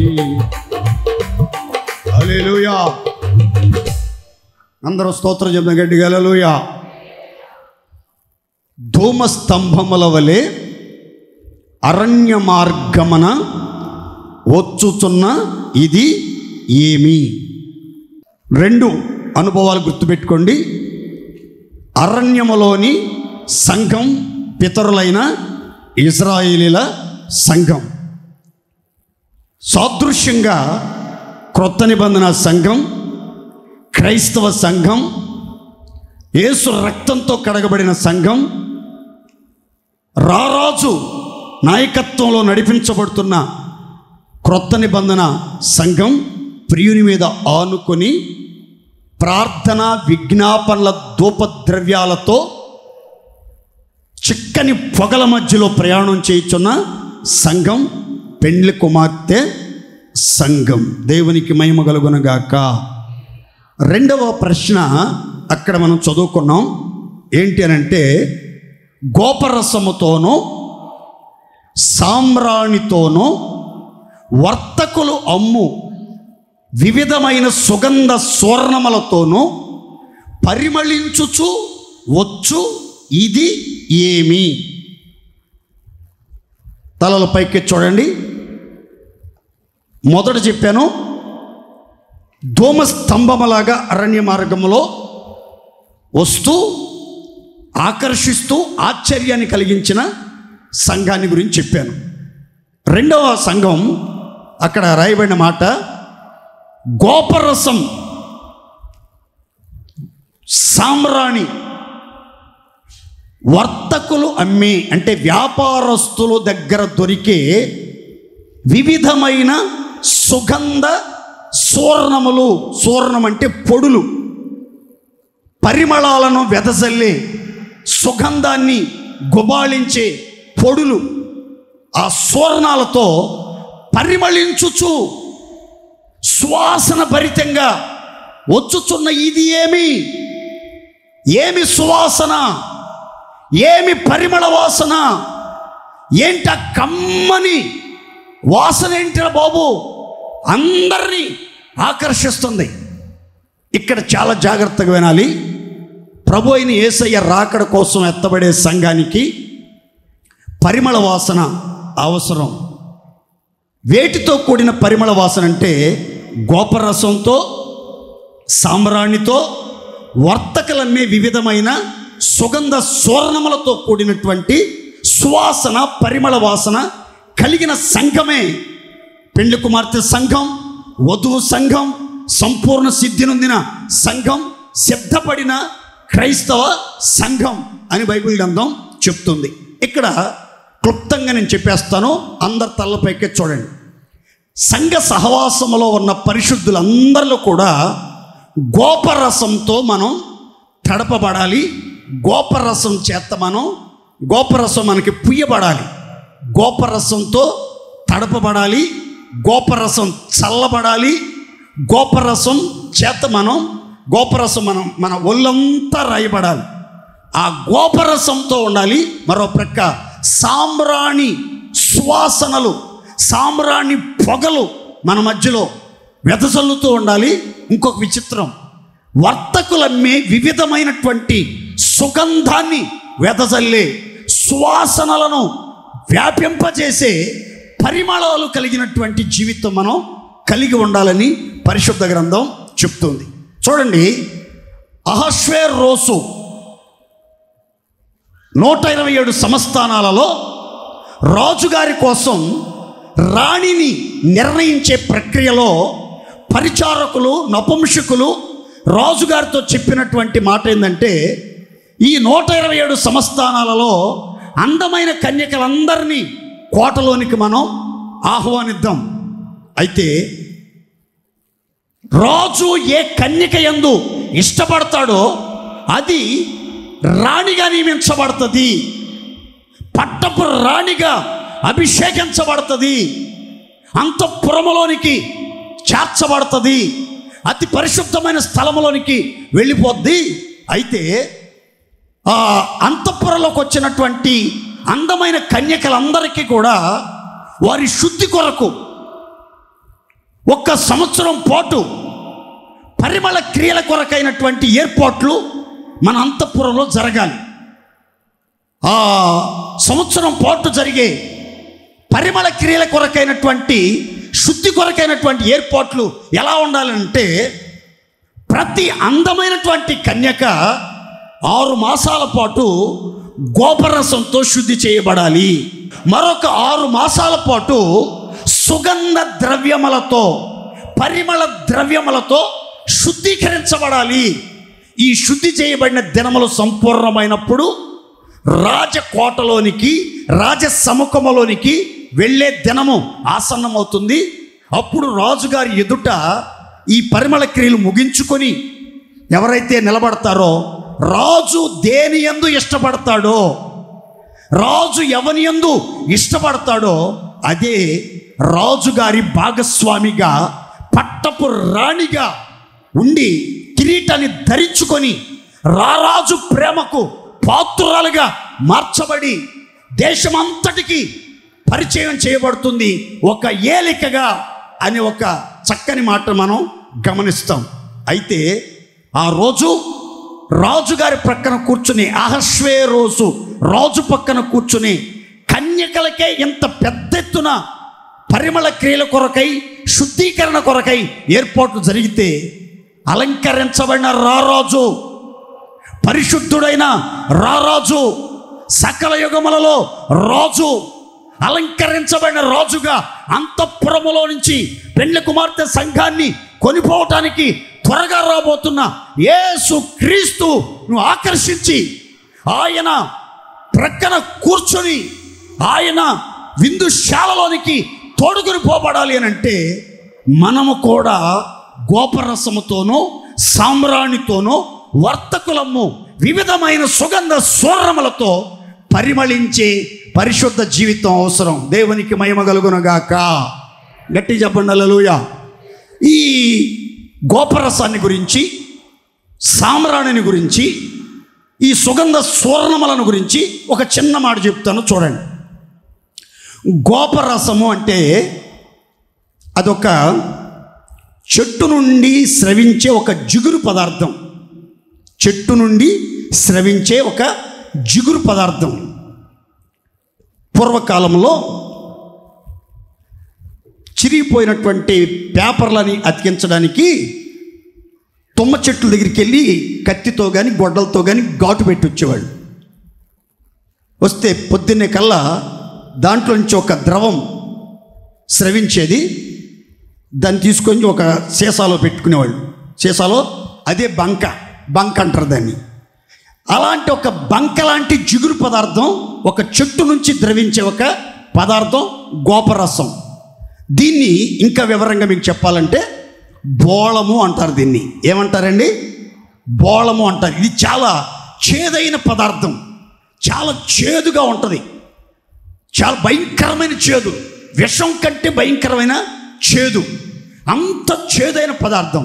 కానీ ఈ యొక్క బోళము లేదా గోపరసం ఔషధ విలువలు కలిగింది. ఔషధ విలువలు ఒక మాటలో చెప్పాలంటే ఈ గోపరసం ఏం చేస్తుందంటే వస్తువుని పాడు కాకుండా, నశించిపోకుండా కాపాడటానికి ఈ గోపరసం ఉపయోగపడుతుంది. మీకు ఇంకా వివరంగా చెప్తాను చూడండి. పాత నిబంధన కాలంలో ఐగుప్తు దేశంలో చాలా ప్రాచుర్యం ఈ యొక్క గోపరసంతో చేసే వైద్యం. ఏంటి ఆ వైద్యం అంటే ఈ బోళాన్ని పోసి ఒక చనిపోయినటువంటి వ్యక్తి యొక్క డెడ్ బాడీ మొత్తం బోళము లేదా గోపరసాన్ని పోసేస్తారు. పోసి బాగా రుద్దుతారు, బాడీకి రుద్దేస్తారు. ఆ తర్వాత లిక్విడ్ రూపంలో ఉంది, ఇంజక్షన్ లాగా బాడీకి ఎక్కిస్తారు.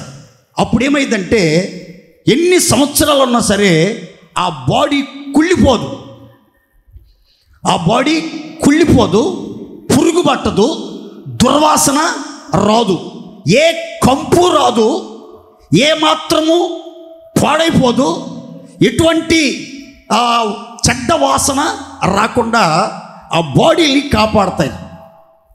అవే ఇప్పుడు ప్రస్తుతం ఈజిప్టు యొక్క మమ్మీలు అంటారు. ఈజిప్టు మమ్మీలు అంటారు. మమ్మీ అంటే మీరు అనుకున్న మమ్మీ కాదు. మమ్మీ అంటే సమాధి. మమ్మీ అంటే సమాధి. ఆ మమ్మీల్లో డెడ్ బాడీలు ఉంటాయి. ఫరో కాడ్నుంచి, యాకోబు కాడ్నుంచి, అబ్రహాం కాడ్నుంచి, ఇస్సాకు కాడ్నుంచి ఉన్నటువంటి వాళ్ళ డెడ్ బాడీలన్నీ, దావీదు డెడ్ బాడీ నేను మొట్టమొదటిసారి ఇజ్రాయెల్ దేశానికి వెళ్ళినప్పుడు మేడగదిలో అప్పటి వరకు అవకాశం ఉంది. ఇప్పుడు దాన్ని పట్టుకోవడానికి, దాని దగ్గరికి వెళ్ళటానికి అవకాశం లేకుండా చేసేసరి పాడైపోతుందని అప్పుడు అవకాశం ఉంది. దావీదు యొక్క డెడ్ బాడీ నేను పట్టుకుని చూశాను. దావీదు అప్పుడు ఎంత దేహదారుఢ్యం కలిగి ఉన్నాడు, ఎలాంటి రూపురేఖలు, అలాంటి సేమ్ అట్లాగే ఏమాత్రం డ్యామేజ్ కాకుండా ఆ బాడీలన్నీ భద్రపరచడానికి ఉపయోగించే ఒక ఔషధం ఏంటంటే గోపరసము. చెప్పండి, అది గోపరసం. విశ్వాస జీవితంలో సంఘం కూడా గోపరసాన్ని పూసుకోవాలి, గోపరసంతో తడపబడాలి, గోపరసపు విలువలు కలిగి జీవించాలి. ఏంటి గోపరసం అని అంటే బంక రాసుకుని తిరగమని కాదు అర్థం. బంక రాసుకొని అతుక్కుని భలే అతుక్కున్నామే అని చెప్పుకుంటూ తిరగమని కాదు దీని అర్థం. ఏంటి అని అంటే మనలో ఉన్న పరిశుద్ధత చెడిపోకుండా, యథార్థత కుళ్ళిపోకుండా, విశ్వాసం కుళ్ళిపోకుండా, ప్రార్థనా జీవితం కుళ్ళిపోకుండా, భక్తి జీవితం కుళ్ళిపోకుండా, దైవత్వపు విలువలు కుళ్ళిపోకుండా, శుభప్రదమైన నిరీక్షణ కుళ్ళిపోకుండా, యథార్థత కుళ్ళిపోకుండా, నిరీక్షణ కుళ్ళిపోకుండా, మనలో ఉన్న నమ్మకత్వం కుళ్ళిపోకుండా, మనలో ఉన్న ఆధ్యాత్మిక విలువలు కుళ్ళిపోకుండా, చెడిపోకుండా, పాడైపోకుండా ప్రభువు రాకడ వరకు మనం ఉండాలి అని అంటే ఈ గోపరసం అనే ఈ యొక్క బోళంతో మనం తడపబడి, నింపబడి, అట్టి ఆధ్యాత్మిక విలువలు మనం కలిగి నడిపించబడాలని దేవుని వాక్యం చాలా స్పష్టంగా తెలియజేస్తుంది. దేవునికి మహిమ కలుగును గాక. అందరు చెప్పండి గట్టిగా హల్లెలూయా. అబ్రహాము విశ్వాసం కుళ్ళిపోలేదు, యోసేపులో ఉన్న పరిశుద్ధత కుళ్ళిపోలేదు, దానియేలులో ఉన్న ప్రార్థనా జీవితం కుళ్ళిపోలేదు. అంటే అర్థం ఏంటి? వాళ్ళ దగ్గర గోపరస వాసన వస్తుంది. బోళము వాసన వస్తూ ఉంది. బోళము యొక్క విలువలు వాళ్ళు కలిగి ఉన్నారు అని పరిశుద్ధ గ్రంథం చెప్తుంది. విశ్వాసం కుళ్ళిపోకుండా, పరిశుద్ధత కుళ్ళిపోకుండా, ప్రార్థనా జీవితం కుళ్ళిపోకుండా, యథార్థత కుళ్ళిపోకుండా ప్రభు రాకడ వరకు మన ప్రాణాత్మ దేహాలు కాపాడబడాలి అని అంటే మనలో ఒక్కొక్కరి మీద గోపరసం పొయ్యబడాలి. దేవునికి స్తోత్రం కలుగునుగాక. గట్టిగా చెప్పండి హల్లెలూయా. మరొక మాట అక్కడ రాసి ఉంది, ఏమనంటే సాంబ్రాణితో. అందరు చెప్పండి గట్టిగా, చెప్తారా గట్టిగా? సాంబ్రాణి అంటే సమర్పణ కలిగిన ప్రార్థనా జీవితం. ఏ జీవితం అండి? సమర్పణ కలిగిన, చెప్తారు కొంచెం గట్టిగా, సమర్పణ కలిగిన ప్రార్థన జీవితం. ఏదో అందరు చేస్తున్నారు ప్రార్థన, మనం కూడా చేస్తున్నాం అన్నట్లుగా ఉండకూడదు. మన ప్రార్థన అలవాటు ప్రకారం, ఆచారం ప్రకారం చేసే ప్రార్థనలుగా ఉండకూడదు. ఒక సమర్పణతో, ఒక ప్రతిష్టతో, ఒక ప్రత్యేకమైనటువంటి స్థితిలో మనం ప్రార్థన చెయ్యాలి. ఆ ప్రార్థన జీవితం కూడా సమర్పణతో కూడిన ప్రార్థనా జీవితం ఎలా ఉండాలి అని అంటే బైబిల్ అంటుంది సాంబ్రాణి పర్వతము వలె ఉన్నతంగా ఉండాలి. దేవునికి మహిమ కలుగునుగాక. ఆ ఒక్క మాట చదవండి బైబిల్లో, పరమగీతం 4:6. ఎండ చల్లారి నీడలు జరిగిపో వరకు, ఎండలు చల్లారి నీడలు జరిగిపోవు వరకు గోపరస పర్వతములకు, గోపరస పర్వతములకు, సాంబ్రాణి పర్వతములకు నేను వెళ్ళుదును. అందరు గట్టి స్తోత్రం చెప్దాం. హల్లెలూయా, హల్లెలూయా. ఇక్కడ ప్రియురాలు, వధువు సంఘం, ప్రాణప్రియుడు మీద ఆశ కలిగి, ధ్యాస కలిగి నడిపించబడుతున్న సంఘం అంటుంది, ఎండలు చల్లారి నీడలు జరిగిపోయేదాకా నేను ఒక ప్రాంతానికి వెళ్ళాలనుకుంటున్నాను. ఎక్కడికి? గోపరస పర్వతానికి, సాంబ్రాణి పర్వతానికి నేను వెళ్ళిపోతాను. సాంబ్రాణి పర్వతంలో ఉంటాను. ఎప్పటి వరకు? ఎండలు చల్లారిపోయేదాకా, నీడలన్నీ జరిగిపోయేదాకా, నీలాప నిందలన్నీ, నీడలన్నీ జరిగిపోయేదాకా నేను ఆ యొక్క సాంబ్రాణి పర్వతం మీదకి వెళ్తాను, గోపరస పర్వతం మీదకి వెళ్ళి అక్కడే ఉంటాను అంటున్నాడు అని అంటున్నట్లుగా లేఖనం మనం చూసాం. చాలా జాగ్రత్తగానండి. సమర్పణతో కూడిన ప్రార్థన జీవితం ఒక్కొక్కరిలో ఎలా ఉండాలి అని అంటే ఒక సాంబ్రాణి పర్వతంలాగా ఉన్నతంగా ఉండాలి. దేవుని స్తోత్రం చెప్పండి గట్టిగా.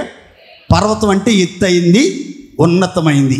ఎత్తయింది, ఉన్నతమైంది, స్థిరమైంది, బలమైంది, అంతా ఉన్నతంగా ఉండాలి. మీరు చేసే సమర్పణతో కూడిన ప్రార్థన. సమర్పణతో కూడిన ప్రార్థన అంటే ప్రార్థన అందరూ చేస్తారు, కొంతమంది ఉపవాసం ఉండి ప్రార్థన చేస్తారు. అది వాళ్ళ సమర్పణ, అది వాళ్ళ సమర్పణ.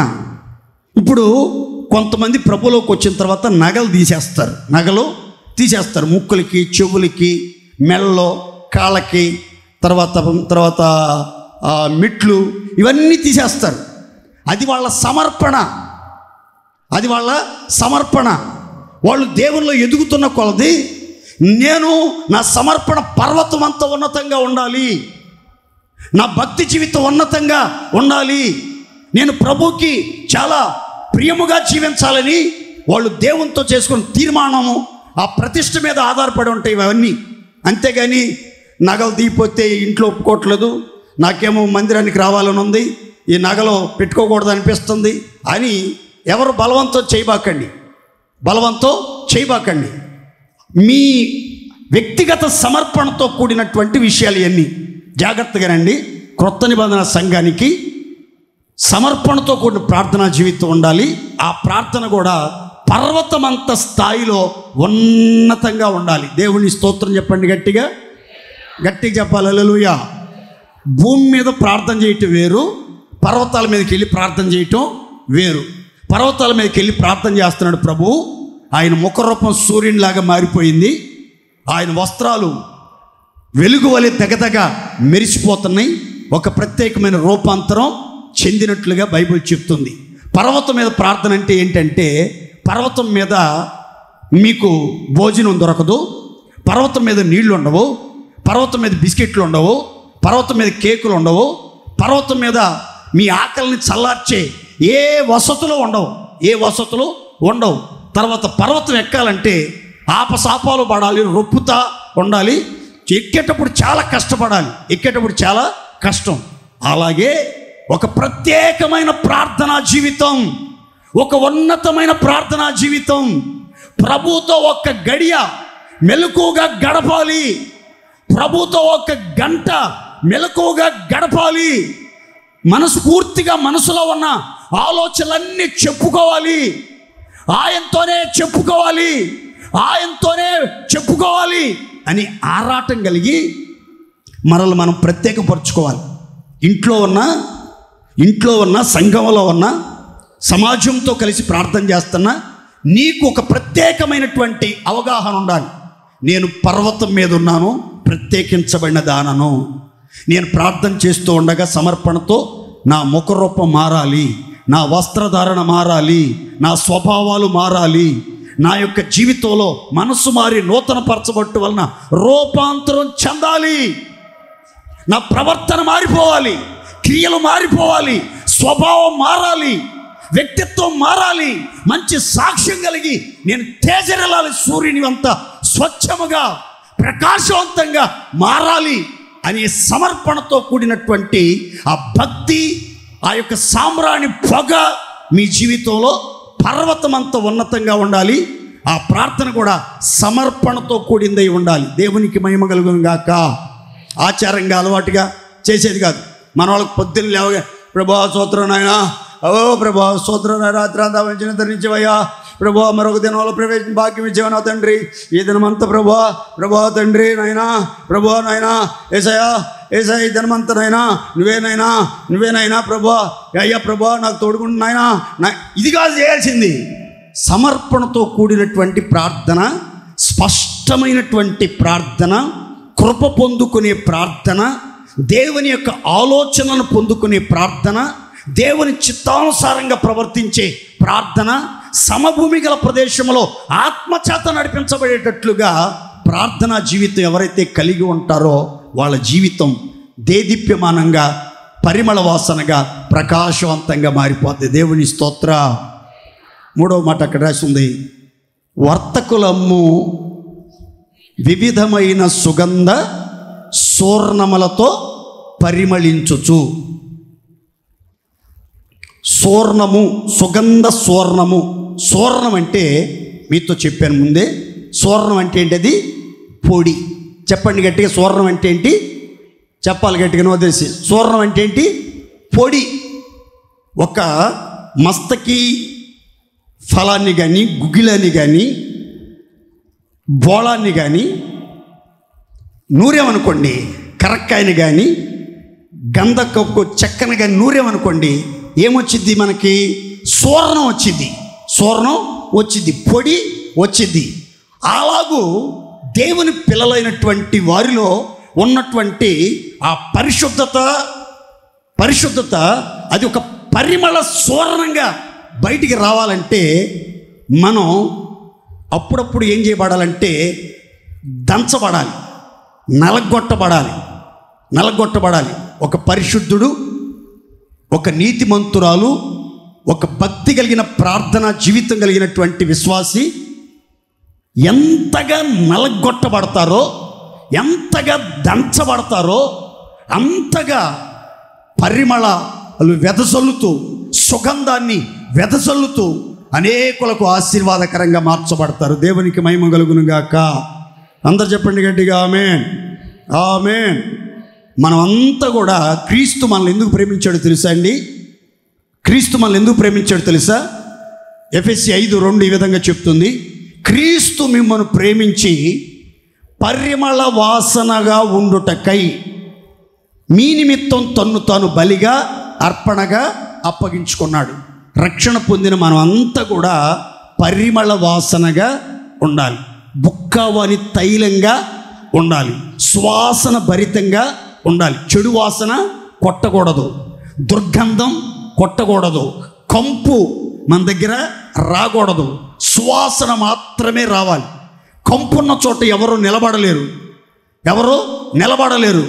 కంపున్న చోట కళ్ళు మూసుకుంటారు, ముక్కు మూసుకుంటారు, చెవులు మూసుకుంటారు, నోరు మూసుకుని త్వరగా వెళ్ళిపోతారు. అదే సువాసన వస్తుంది అనుకోండి, కమ్మన వాసన వస్తుంది అనుకోండి, బిర్యానీ స్మెల్ వస్తుంది అనుకోండి, పర్ఫ్యూమ్స్ స్మెల్ వస్తుంది అనుకోండి, ఎక్కడేదో బాగా వండుతున్నట్టున్నారే, ఎక్కడికి వెళ్తే బాగా కడుపు నిండేటట్టు ఉందే, కాసేపు వెయిట్ చేసేనే సరే ఈరోజు అక్కడికి వెళ్ళాల్సిందే అనుకుంటారు. మీ జీవితం ఆలోచించండి. కంపు కొట్టి కలవరపరిచి ప్రజల్ని భయపెట్టే విధంగా ఉంటుందా? సువాసన భరితంగా అనేకులను ఆకర్షిస్తూ ఆశ్చర్యాన్ని కలిగిస్తూ అనేకులకు ఆనందాన్ని కలిగించే పరిమళ వాసనగా మీరు ఉన్నారా? మీకు చిన్న మాట చెప్తాను చూడండి. యోసేపు సహోదరుల చేత కొట్టబడి గాయపరచబడి నీళ్లు లేని గోతులో వేయబడ్డాడు. తనకు వచ్చిన దర్శనాలను బట్టి, కళలను బట్టి, ప్రత్యక్షతలను బట్టి, పరిశుద్ధతను బట్టి, ప్రార్థనా జీవితాన్ని బట్టి, తండ్రి అతన్ని గాఢంగా ప్రేమించిన పరిస్థితులను బట్టి. అయితే ఆ తర్వాత ఏమైందో తెలుసండి? శ్రమల్లో నలగొట్టబడి శోధించబడి పుటము వేయబడినటువంటి యోసేపు జీవితం ఏమైంది తెలుసా? గిలాదు నుంచి ఐగుప్తు దేశానికి ఇష్మాయేలీలు ఒంటెల మీద గుగ్గిలాన్ని తీసుకెళ్తున్నారు. గిలాదు నుంచి గుగ్గిలాన్ని తీసుకెళ్తున్నారు. గుగ్గిలము, మస్తకి, బోళము, గోపరసము, సామ్రాణి, ఇలాంటి పరిమళాలు, సుగంధాలు తీసుకెళ్తున్నారు ఒంటెల మీద. అయితే ఈ యోసేపు కూడా ఆ సుగంధాల మధ్యలో ఒక సుగంధంగా పరిమళాన్ని వెదజల్లి ఒక దినుసుగా మారిపోయి ఆ ఒంటెలతో, ఆ సుగంధాలతో కలిసి ప్రయాణం చేసి ఆ ప్రాంతానికి వెళ్ళిపోయాడు. దేవునికి మహిమ కలుగునగాక. మన జీవితంలో పరిశుద్ధతను ఎప్పుడైతే కాపాడుకుంటామో మన సుగంధం బయటపడుతుంది. మనం సుగంధ దినుసులు కలిగినటువంటి వ్యక్తులతో మనం కలిసిపోతాం. ఆటోమేటిక్గా మన జీవితం పరిమళంగా మారిపోద్ది. ఎంతగా నలగొట్టబడ్డాడో, ఎంతగా శోధించబడ్డాడో, ఎంతగా అవమానపరచబడ్డాడో, ఎంతగా అందరి మధ్యలో అల్లరిపాలైపోయాడో మీకు తెలుసు యోసేపు. అయినా అతను పరిశుద్ధతను కాపాడుకున్నాడు గనక అతను ఒక పరిమళ వాసనగా దంచబడిన ఒక సువర్ణములాగా మార్పు చెందాడు గనక అతని జీవితంలో అతడు ఒక అన్య దేశాలకు సువాసనగా, అన్య దేశాలకు పోషకుడుగా, పెద్ద కుటుంబాలకు పెద్దగా, ఆ తర్వాత రాజుగా ఏర్పాటు చేయబడ్డాడు. కాబట్టి మిమ్మల్ని కూడా దేవుడు అన్యజనులకు సువాసనగా, అనేకుల ఇంటి వారికి పెద్దలుగా, పోషకులుగా, రాజులుగా, ఏలికలుగా నియమించాలి. దేవుని సంకల్పం మీ పట్ల నెరవేర్చబడాలి అని మీరు కోరుకుంటే, మీరు దంచబడిన పరిస్థితుల్లో మీరు సువాసననిచ్చే సుగంధ పరిమళాలుగా మీరు మార్చబడినట్లయితే ఖచ్చితంగా మీరు అనేకులకు ఆశీర్వాదకరంగా మార్చబడతారు. జాగ్రత్తగానండి. గోపరసముతోనూ సామ్రాణితోనూ వర్తకులమ్మ వివిధములైన సుగంధ సువర్ణములతో పరిమళించుచూ వచ్చుచున్న ఇది ఏమి? ప్రభు అయిన యేసుక్రీస్తు రాకడలో ఎవరైతే యోసేపులాగా పరిశుద్ధ జీవితాన్ని కాపాడుకొని సుగంధముగా, శ్రమల్లో కరిగిపోవటను బట్టి సువర్ణంగా మార్చబడి శ్రమానుభవం కలిగి నడుచుకుంటారో, శ్రమానుభవం కలిగి శ్రమలలో దేవుని దూషించకుండా, దేవుని ద్వేషించకుండా, దేవుని సంకల్పంలోంచి జారిపోకుండా, దేవుని చిత్తాన్ని గ్రహించి చిత్తములో నడిపించబడతారో వారే గోపరసంతో, సామ్రాణితో, సుగంధ పరిమళములతో వచ్చుచున్న క్రొత్త నిబంధన క్రైస్తవ సంఘం. మనలో ప్రతి ఒక్కరూ ఆ రీతిగా సిద్ధపడదాం. ప్రభు రాబోతున్నాడు. ప్రభుకి, ప్రజలకు పరిమళ వాసనగా జీవిద్దాం. ప్రభు రాకడ కోసం ఆశతో ఎదురు చూద్దాం. అట్టి కృప దేవుడు మనందరికీ ధారాళంగా దయచేయునుగాక.